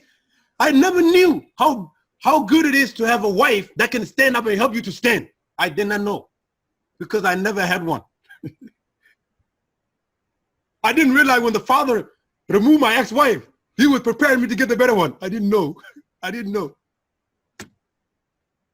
I did not know. I didn't realize when the Father allowed me to get kicked out from all those churches, He was preparing me to know these truths so I can feed His children. I did not know that. I thought I was alone. I thought I was a loner. I thought I did not have a loved one. It's worth it to walk alone, because you are not alone. You are together with Christ. And seeing that time that I heard the Melchizedek covenant calendar, I follow every teaching about the covenant calendar, even though I was not together with you guys. But I follow and watch all the videos that you guys put in there. And that was really a blessing to me. Now, here is the fruit of all these things combined all together. Look at the progressive forward movement. Now look what happened now. If you guys can hold on for one time, I'm almost done, and I'm going to cut some of them off. Here's what the Father showed me, how I can prove the Melchizedek covenant throughout the Bible and the calendar. Like I told you guys before, I can preach the whole entire Bible in Genesis chapter 1. That's all I need. Genesis chapter 1, verse 1, all the way to 28, to 31. That's all I need. I have all the evidence there. Now, here's one of the evidence that the Father just showed me by accepting the Melchizedek covenant and by understanding the calendar, how important this calendar is. Many of you, I don't know if you know this before, we know the Father does not call things without a reason. Have you ever asked yourself, why did the Father call heaven, heaven? And why did the Father call earth, earth? Have you ever thought about that? Why did the Father have to call heaven, heaven? We know the Father, when He made things, He doesn't put a purpose, nothing without a reason. To my surprise, what I find out, I was so blown away. Now, let me share this one more thing for you guys. That is my testimony. The road was rough. Now, if you ask me, Ochan, if the Father come back right now and tell you, Ochan, yeah, I'm going to bring you back to the same journey, would you do it? I would say, amen, Father, without a question. Because it only does me good. It did not harm me, not even a bit. Even though I shed all my tears, even though my heart was broken, I would go back to the same road when my clothes were being thrown on the street, when people spat on me, when I was grabbed from the church by this guy and this guy, they threw me out of the church. When I was grabbed in the church with 4 guys was waiting for me outside to beat me up because I preached something they don't want to hear. Sometimes I had to use my Uncle Touch to cool their heart off so I can leave because they want to beat me up because of what I teach. If the Father asked me again, Ochan, would you go through the same thing? I would say yes. I don't know what you go through. Please, if what you go through is if it is because of the gospel and the calendar and the Melchizedek covenant, please praise God. I know where the Father is leading you. You are not alone. I've been in that road, but it's worth it to walk by. It's worth it to walk by. I would push 7 times to go back into the same road again if the Father chooses me to put me back. I love it. It was a good road, even though it was rough, even though I cried, even though I spent many years by myself in the basement of the people that I don't know. But it's worth it. And you know why it's worth it? Look at the reward. Look at the reward. Let's go to Mark chapter 4. I'm going to end up with this one, and then I'm going to give you guys time to ask questions if you want. I know that I left a lot of them off, but I wanted you see the point. It's not about bombarding you with all these things. I just want you to see the truth and see how beautiful it is. Because we only walk by sight, but the Father wants us to walk by faith. I did walk by faith because I didn't know where I was going. But I held on. And not only because of my strength, it's only because of the grace of who? Of Yahweh or my Elohim. Now, Mark chapter 4. This is the fruit. And this is one of the truths that the Father showed me by knowing the covenant, the Melchizedek covenant and the calendar. And it's not the only one, but it's a lot. But I chose this one to show you guys the progressive movement, how the Father revealed this thing to me. Now we're going to read verse 13. Mark chapter 4, verse 13. Mark chapter 4, verse 13. But in fact, let's start at verse 11. And I just want to show you guys, this is what the Father showed me. You might know this already, but praise God if you know this already. Praise Yahweh. I'm sorry. I still need to learn how to say his name. I know those names are pagan. You know, my tongue is still doing it, but forgive me. I know his name now. I know that his name is my Yahweh, my Elohim. I know his name, but sometimes those pagan names, because we grew up to it, they just popped up sometime. And the Father knows that I'm still a child that's still learning. So, and I know you can understand. Now look at verse 12 now. Mark chapter 4. Verse 11, I'm sorry. Mark chapter 4, verse 11. And he said unto them, unto you is given to know the mystery of the kingdom of Elohim. But unto them that are out, all these things done in parable. But listen, unto you is given to you to know the mystery of the kingdom of Yahweh, our Elohim. I did not know that when the Father was telling me to walk this road.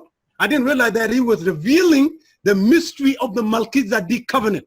I did not know. Now look at the verse. Look at the verse 13 now. And he said unto them, know you this parable? How well you know all the parable?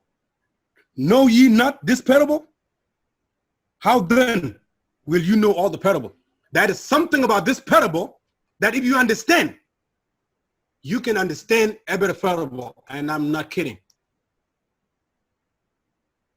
If you give me a chance to show you any parable, I don't care what parable, pick it up. I can tell you how you can lead it to the Melchizedek covenant and to the calendar clock. How you can see the calendar in it. And I'm going to prove one to you that's so amazing, I even want to cry right now. I really do, because I'm not worthy to see these things. And it's only because the Father led me to the right people. so I can see the truth. And the road was tough, my brother and my sister. I'm not kidding, it was a tough road, but it's worth it because what the Father told me, show me. Now, this is what the text said now. That is something about this parable, if we can understand, we can know all the other parable. Now let's go to Luke chapter 11. Let's go to Luke chapter 11 now.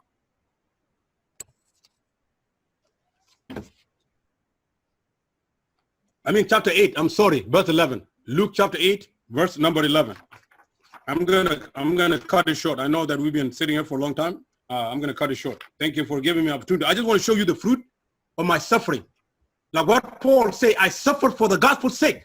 For the fruit of it is you guys. Now I'm gonna tell you how the fruit this is. Because I have some people right here that you can talk to in our group that can tell you the testimony and how the Father really helped them out of their lifestyle according to the preaching that I give them, the truth that they never heard before. The Father taught me for those years that I was alone. Luke chapter 8, verse number 11 now. We're just going to stay on the Luke. Maybe we will go to Matthew a little bit for this one. Look at what the Bible said.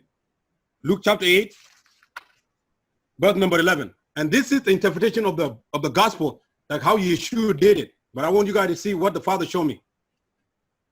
Verse number 11. Now the parable is this. The seed is the word of Elohim. Though by the wayside are they that hear, that hear. Then come the devil and take away the word out of their heart, lest they should believe and be saved. Now here's the thing that I want to tell you guys. How many parts this parable has? You can just put your finger up. For those of you that know this parable, how many parts does it have? It had 4. This is not a coincidence. The Father tried to tell you something that you can see, and the only way you can see this, if you do not know the Melchizedek covenant calendar, you will not see it. You have to know the calendar to know these things. It's profounding to me. Now, that is the first one. The first sowing, the Father say, the seed is the word of God. When was the first time that the Father sowed the seed in human heart? The first sowing, because that is foresowing. The first sowing here, if you see the word and you type in the word Greek, because you guys are a Bible student, the first word for the wayside mean a traveling, a journey, a beginning of the work. You have a road, but the road have to have the beginning. From where the road begin, that's when the sowing is begin. That is a journey, and there's a way that the sowing sow the seed. And this cannot only be somebody else. It can only be Adam in the Garden of Eden. The first time the Father sowed the word in the man's heart. And immediately the devil came and took it away. That is the first sowing. Now look at the second sowing. Go to verse. I don't know if we can use Matthew. Let's not use Matthew, but anyway, let's use Luke. Verse 13. Let's go to verse 13 now. And you guys can go to Matthew 2 if you want, or Mark. Look at what the verse 13 says. And they on the rock are they weak? They received the word with joy, and these have no root. For a while they believe.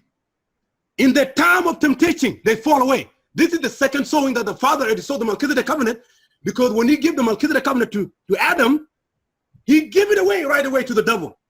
Now the Father had to sow again to bring the fruit. And these are the children of Israel. That's why you see the word rock. Rock. This is the second time the Father had to come down and sow the word of the Melchizedek covenant calendar again, because it was took away immediately from Adam, and he tried to do it again by the children of Israel. But when the temptation comes, they fall right away. That's why it was called a stony and a rocky place. Where were they? They were on the rocky desert of Sinai. That is the second sowing. Now let's go to the third sowing. And you tell me, how can you prove the Melchizedek covenant Sinai if you do not know the calendar of the feast day? How? How are you going to know the beginning of the day if you do not know when the Adam was made and when the Adam was given the covenant by the Father?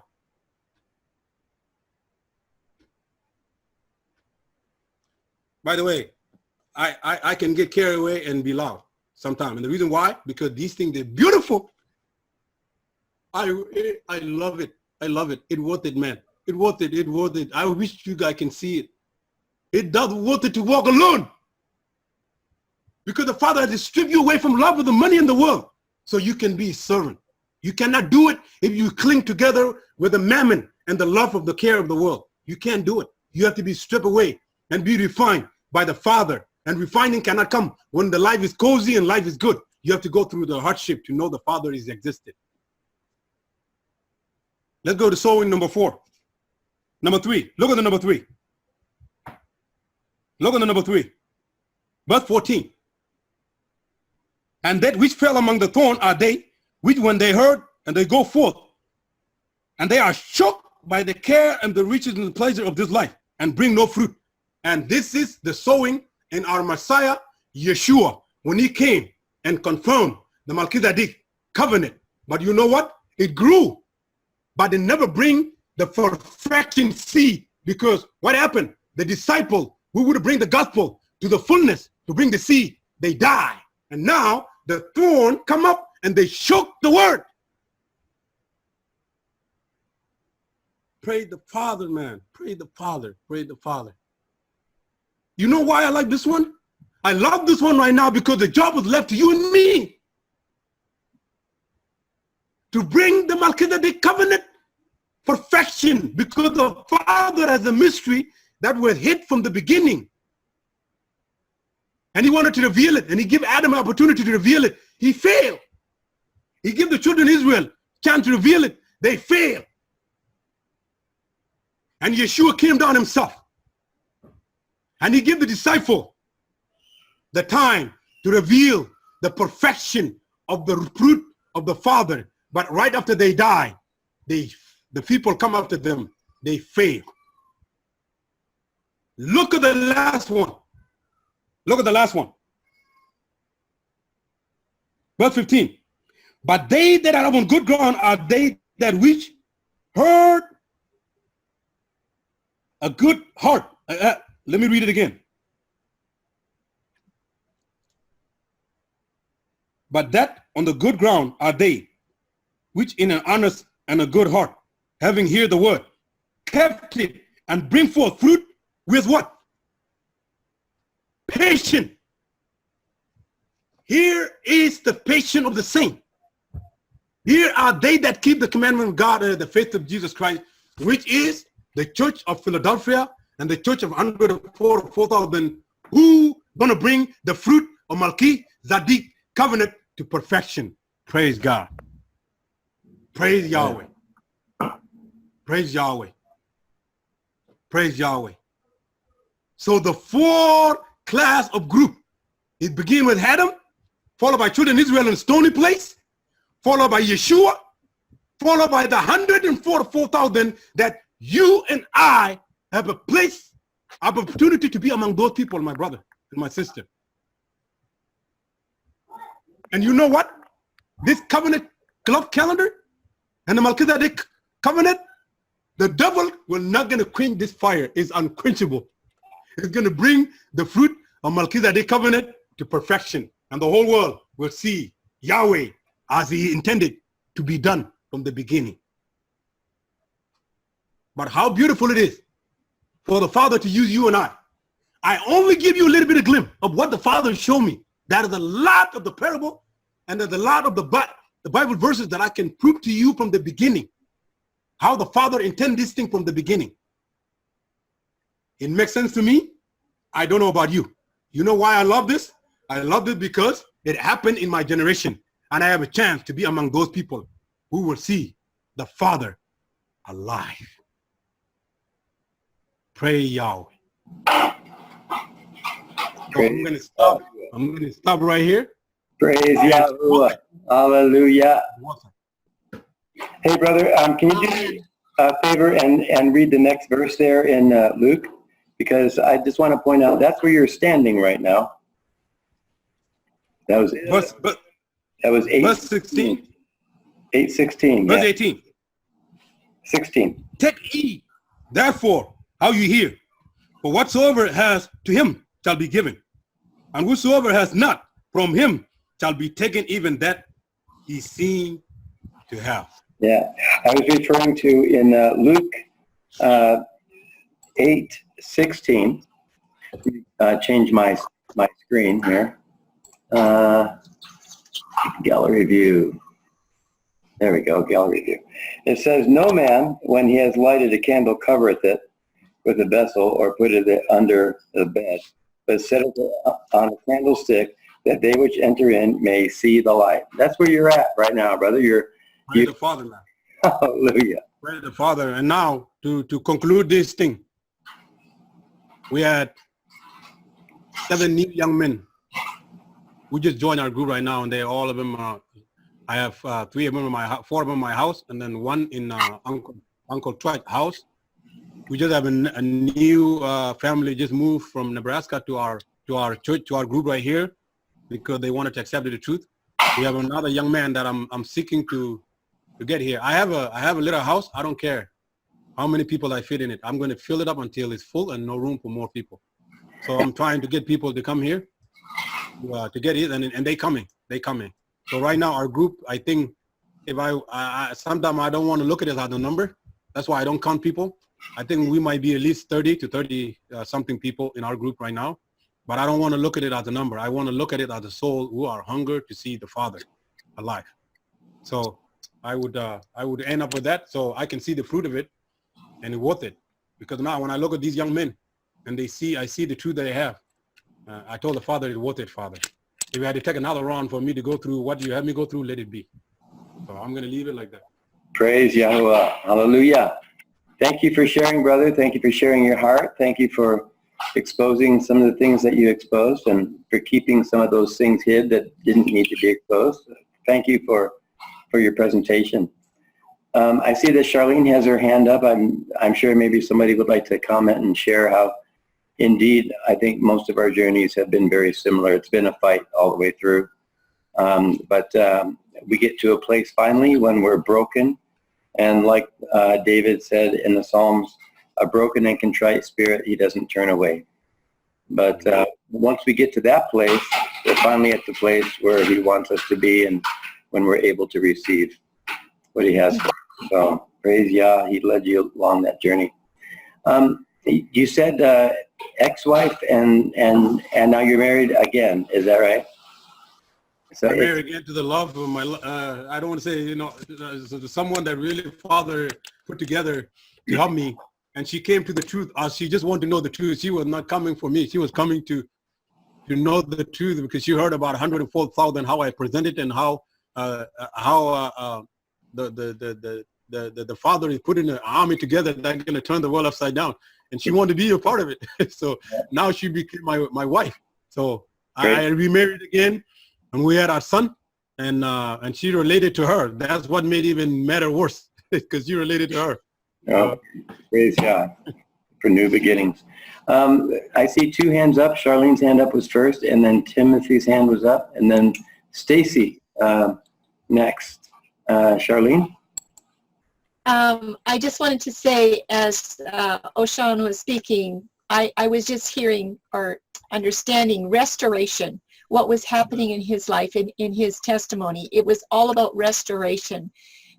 And we've mentioned it many times before, all last year, that we're seeing that the Melchizedek covenant teaching, the Melchizedek priesthood, and the calendar, and the feasts and festivals, and the weekly Shabbat, it's all about restoration. And Amen. When Yahweh can bring us into that full restoration, we're going to have such a wonderful, there's going to be harvest, it's going to be fruit. So thank you, Ochan. I really appreciate that, because that's what we're seeing, and we're seeing it happening a lot. And we're probably going to hear from a lot of other people with the same message. So thanks a lot. I feel truly restored to the place where the Father, because this is what I want from the beginning, but I didn't know we were going to take that rough road to get here. I feel truly restored, because the thing that I'm seeing right now, I didn't know they existed in the Bible like that. Like one of the parables I just showed to you guys, it was only a tip of the iceberg, man. Really. But the thing that the Father showed me is the tip of the iceberg. Yeah, Tim. Ochan, thank you from the deepest of my heart. I am blown away. I am forever thankful. Phenomenal. I absolutely love it. I am so incredibly thankful that this has been recorded. And as happy as I am to hear, I'm just as sad to hear what I heard tonight. And the reason why I'm sad is because I encouraged a lot of people to be on tonight and to listen to what you had to say. And those people aren't here tonight. And there's a lot of people that have been on Covenant Calendar that are still receiving the notices that are not here tonight. And all I can say is they blew it. They really did. This message is incredible. And I thank you. I thank you very, very much. Ochan, I am looking forward to coming down to your place for Tabernacles. I'm going to try my best.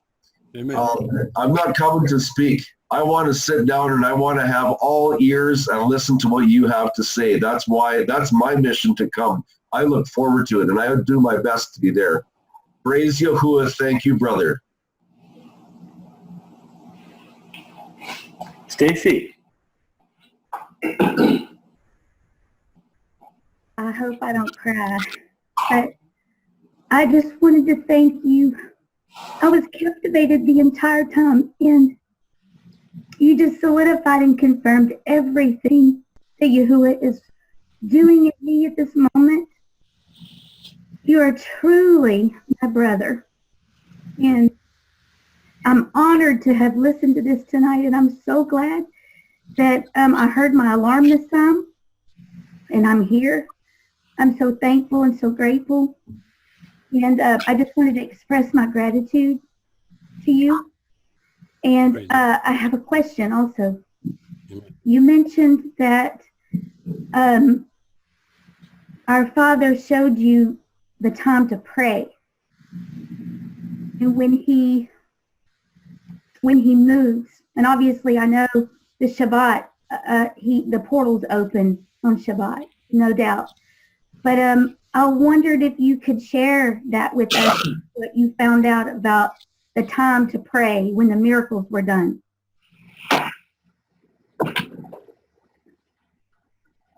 You know, to my surprise, my sister, I did not realize, and this is your homework. You're going to check me out. You're going to be blown away.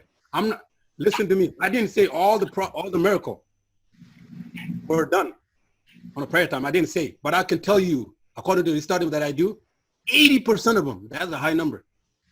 And the reason why I say 80% is only because I am not done with this yet.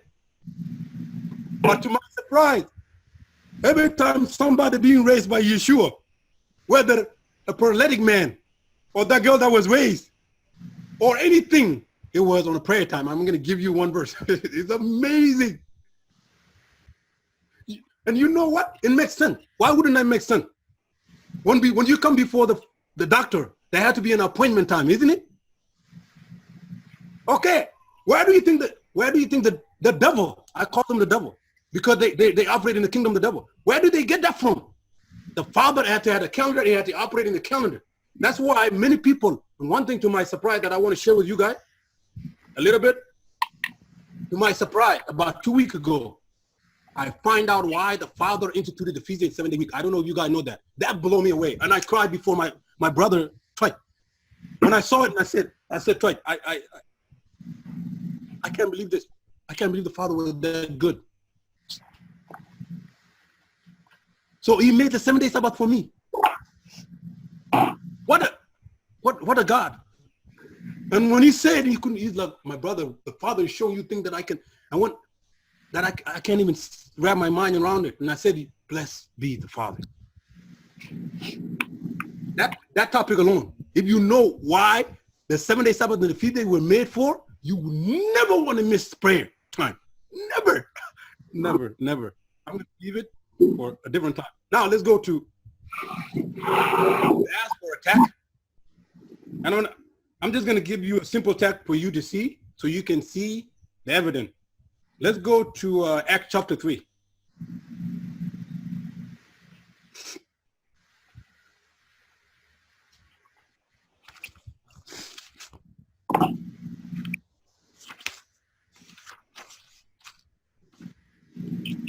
even when he came to cleanse the temple,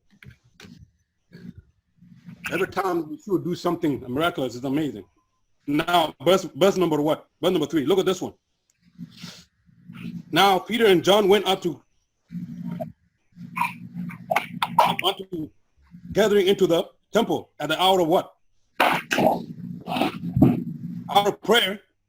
Being what hour is that? That's the 9th hour. Now, that is your clue. Now, my sister, come to death of Yeshua. The Holy Spirit fell at the 9th hour. I mean, at the 3rd hour, which is the 6 o'clock. Was on the cross at 6th hour. He died at 9th hour. That is your cycle of our prayer. Every time something profound happens, it always happens at the hour of prayer. So we're supposed to pray every 3 hours, day and night. That's what Paul says. Praise Yahweh. And it has been my life now for 7 years. And I love it. I don't care what time it is. In the middle of the night, I get up, I go to my basement, praise the Father. And it was the best time of my life. And he had healed me. That's why Yeshua was put to trial at 3rd hour. He was put on the cross.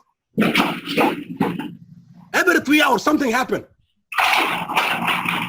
The time darkened at 12 o'clock. He died at 3. Why would the Bible have to record these times? You think by accident? The Father tried to tell you, hey, I had an hour of sequence of prayer that you should pray and come before me. You go do your research and try to find out every time Yeshua heals somebody, what time of the hour it is. You're going to be blown away. Thank you. Thank you so much. Yeah, I'd like to input something here too, to recognize that Yahushua was born under the law, and he came to fulfill the law. And there were assigned times of prayer under the law. But in this Melchizedek time and season, our high priest is seated at the right hand of the Father 24/7, 7 days a week, every second of every day.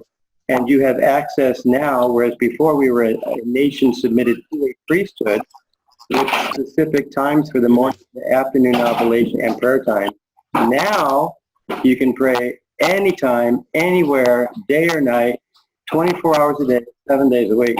And so I don't want to throw the baby out with the bathwater, because I want to recognize too that we're the only creation that Yahuwah created to sanctify time and space. And so if you sanctify time and space of prayer time, like on my phone, it goes off at 9 a.m. and 3 a.m.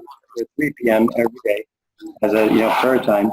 I'm allowed to sanctify that time and that space to pray, and I think it's a good thing to do. So I want us to recognize that we're no longer under the law of when things were prophesied to take place at the time and season, but we're under a new priesthood, and where there's a new priesthood, there's a change of the law. So we want to take it forward into this Melchizedek understanding. So, sister, whenever you are led to pray, if it's in the middle of the night, if it's in the early morning, if it's any time, you want to do that. But I don't think that, honestly, that the Abba will only hear you at a certain time of day, but he always hears you, always.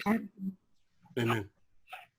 Yeah, I wanted to be clear. I'm not here. I try to come and tell you that I want you guys to take it, but it's a pattern, that's something that I see that really helped me a lot, and it really bring me a joy between me and my Father. And I see it's something that throughout the Bible, I see it been there. So because I only give it to her because she asked me that question. Yeah. So I'm only give it to you guys. You go and do your research. If something that help you, pray Yah.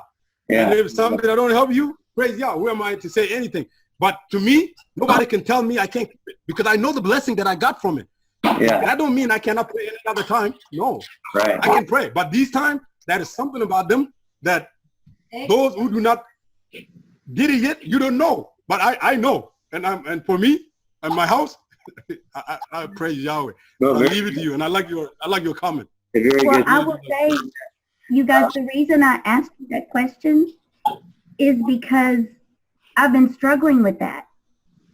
And this comes up and that comes up, and this is something I'm wanting to change, and I'm wanting to perfect through him. And so that's why I asked about it. So both of you are right in my mind, you know, and I can learn from both. And yes, if I wake up and it's 1:39, I'm gonna pray when I'm led to pray, absolutely. But it captivated me because I've been struggling with that. So that's where the question came from, and I appreciate both answers. But you do, I think there is a blessing when you set apart time, when you sanctify time, whether it's an alarm on your phone, whether it's at the 3 o'clock or the 9 o'clock hour, or at the third hour or the ninth hour, you know, either one. When you set a time, you know, separate time like we do on the Shabbat, it's intentional. Abba always shows up. He always shows up. I see Joy's hand was up, and then Walter.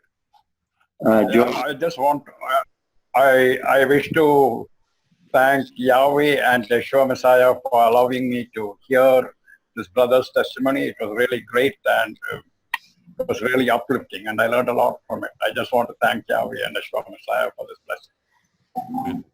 Praise Yahweh. I just wanted to say that it's true. We can explain to our Heavenly Father and pray to him, no question. But he has set aside a specific time for the morning and the evening sacrifice. Amen. We know about Abraham, when he came, they had a specific time when there was a special blessing, just like we have the Sabbath. We can come to him every time from any time of the week, but there's a specific time, Amen. the day, every week on the Sabbath. That's why they have the feast days. Okay, we have a specific time set aside. These are his feast at his time on his day. Amen. On his calendar. Right. So he's a God of order. So Amen. I appreciate that very much, because we have been, for a long time, we did study the Bible, and it always comes morning and evening sacrifice. Hallelujah. Even though you can come anytime, but there is a specific time he has set apart. Praise be to Yahweh.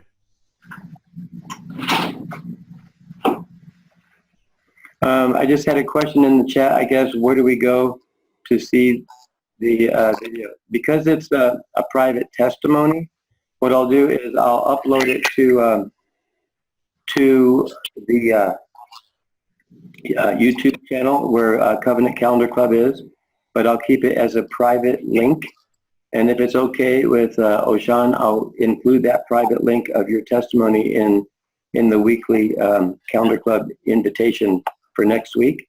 So it'll be there'll be a link that people can go to click on that. I'm not going to edit anything or add anything or take out anything. We'll leave it just the way it is.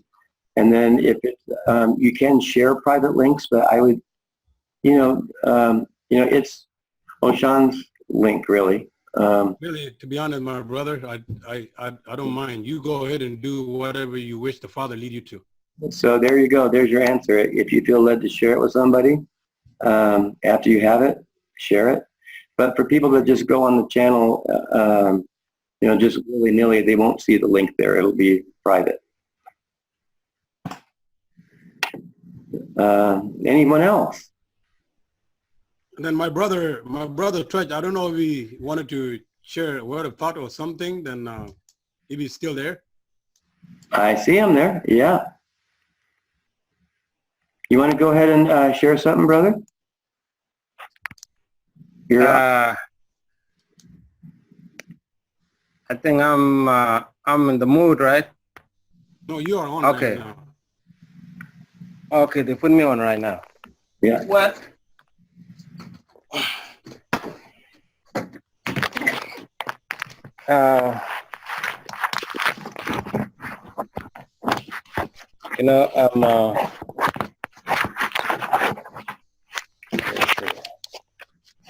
Let's see how I can do this. What I have here is just a little pond.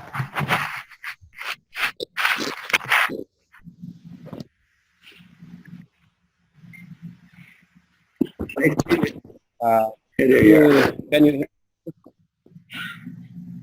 You're fine? Yeah? Okay. So yeah, I love to greet all of us in the name of our Father. And this is, I think, is one of the most important time that Yahweh has, given us, so we can share, things to each other or to all of us. And since our time is limited now, I think, we all have something that something that person can share, in life, because we all go through a lot of difficult things, as my brother, was sharing this, I would say that a situation I face every bit of it, because we knew each other back home, as people from one place, from one country, from one language, even when we were back home, we were in a choir, we didn't know that the Father would put us together, to be partners in this truth. Since our time is very limited now, maybe I wouldn't share much, but I would love to. We have enough time, but I think we have enough. I think the things that our brother share, with us, I think it's good enough for us, because and I think each and every one of us learn something from that from that piece of bread that he shared with us. And for me, I would like to say that the Father has has been working with me since I've been in Adventist faith. I was not born and raised in Christian home. I became a Seventh-day Adventist in the age of 12 to 13. I can't remember exactly. That's when I became a Seventh-day Adventist. But it was not, it was not something that you can share that you learn something. Because when we came to the truth in the first place, it depends,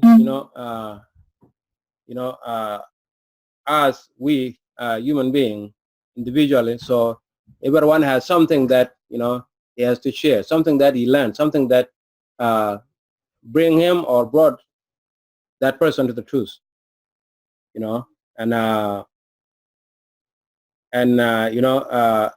Back home, Satan really work in my life.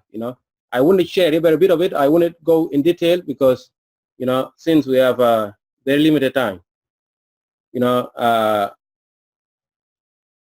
happened once back in my home in 1985 that I was sick. There was a war in our area, because our country had, had a civil war, North and South fighting, which we call, the South are, mostly Christian, and the North is dominated by Islamic. In 1985, it was a worst year in our, in in my area. So we all fled to a different area, and from there, since we just from there when we got there, so we we sat down, and I went to the sea, a little river. You can't see it because there's a lot of grass in there covering the water. And I went with my little spear, and when I tried to do some spearing in the water, then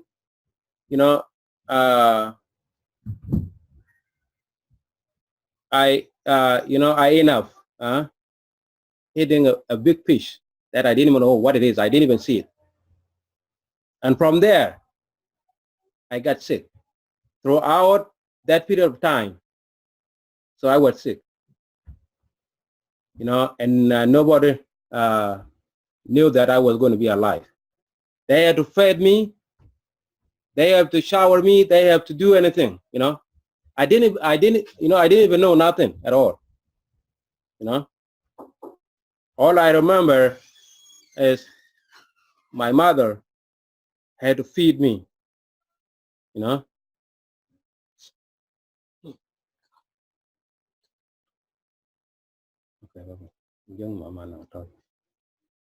So my mother had to feed me. So, that's all I remember. And I didn't even know why that happened. So from that time, I left my town and went to a different town where we got together, me and my brother Ochan. We ended up being in one church, and we were in a choir together.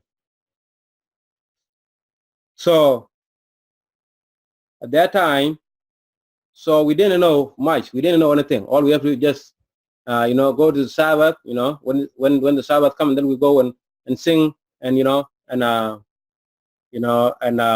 people who taught us would come and and preach to us, because we were in an age where we didn't even have much to involve in the church. So again, I went and left. We went and left. That there was a war in Ethiopia. So the Ethiopia collapsed. The government changed, and then we went to refugee camp in Ethiopia. So at that time, we were leaving to the camp, which is far from where we were living. It's like 2-day journey. And, I had almost got killed because there's a tribe that tried to fight our tribe. And then, one of my relatives, and I know that, the guy that I'm talking about. So he didn't want to pay the money. So the driver tried to collect money, and he didn't want to pay the money, And the driver went and stood where the enemy is. So we all would be, taken out and be killed. And from there, he tried to collect money and he stopped the car. And by the grace of the Father, nothing happened to us. Then few days when we left, some people got killed.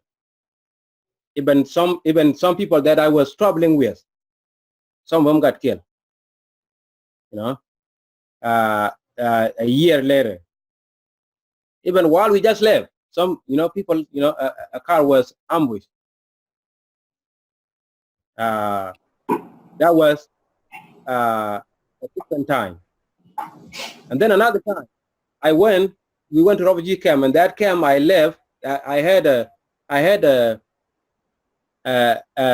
niece that has sickness that I have, they have to, they send her to a hospital where she can get where she can be treated. Then I had to go while our enemy are on the way, and then they were talking. I was the only one, and the rest of them are Ethiopian, and those tribes were in there, and I was the only one from my tribe, and they just ambushed a bus, I mean a truck, and kill all the people. One day after, and then I left and went to the town where my niece was taken, and they were talking Ethiopian, and this tribe who are our enemy, they were talking, and they were saying that, why don't we kill him? Anytime something could happen, and they didn't know that I understood, or I understand, Ethiopian language. I was listening and understand what they were saying in Ethiopian language. And then they told the driver, there's an area, or there's a barley, that had water, and if the driver get there, then the driver would stop, so they can do something that they want to do to me, want to kill me.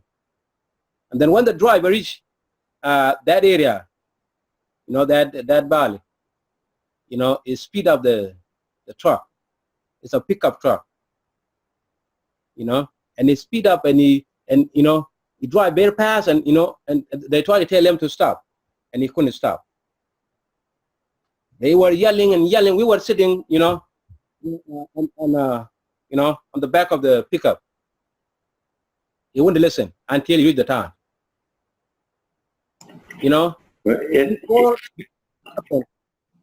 It sounds. I knew that something was. Yeah.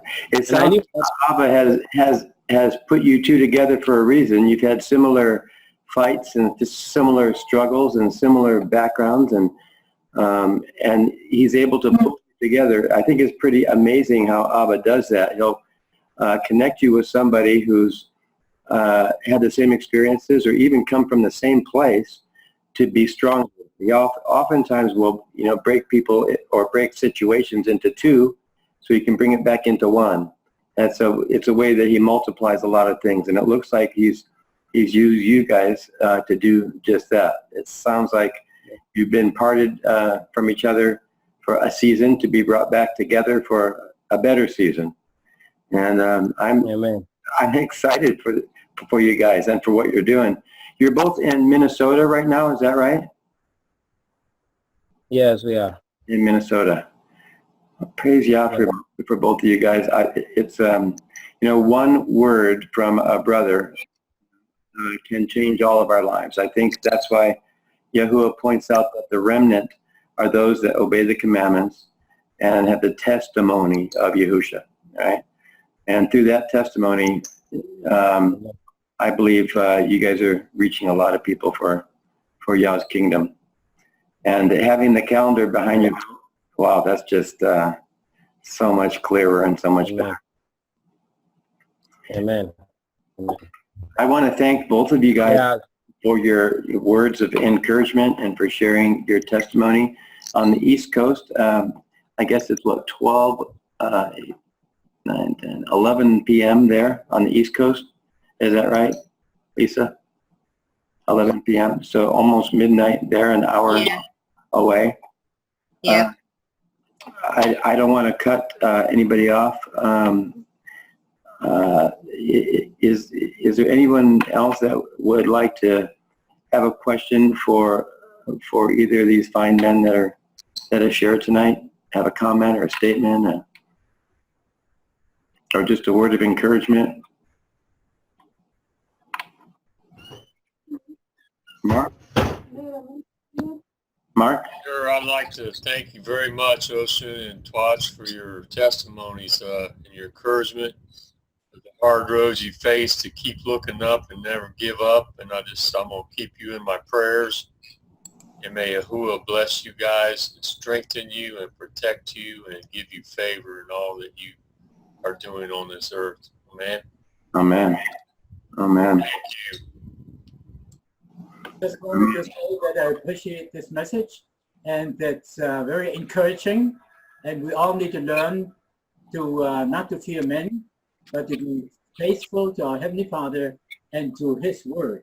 And all this learn, we need to have open minds, open hearts, and to be willing to be taught, even though if we are old. Amen. Amen. Amen. I'm right there with you, brother, on the old part. I think I'm probably older than you are. Not as old as you. I am. I turned 82 yesterday. What? No. Really? Oh, I pray I look just like you when I'm 82. You're older than me. That's amazing. That's just amazing to me. Well, it's a miracle, and all the honor and glory goes to our Heavenly Father. Yeah, praise Yahoo. To a faithful wife that helps me. Yeah, a good wife that's a huge help, right? Oh, praise Yah. Thank you guys for everything. I pray that you have a blessed Shabbat tomorrow. Did you want to add something else here? Thank you, John. Now, do I see a hand raised? I see. I just said thank you. Oh, thank you, Dave. Thank you for being here. Have a blessed Shabbat, everyone. And until next week, may Yahuwah bless you and keep you. May His face shine upon you. May He be gracious to you. And have you walk. Shalom. Shalom, shalom. Shalom, everyone. Good night. Thank you, Hallelujah. Ochan. Thank you, Sean. Shalom, bye. Okay, bye. Bye.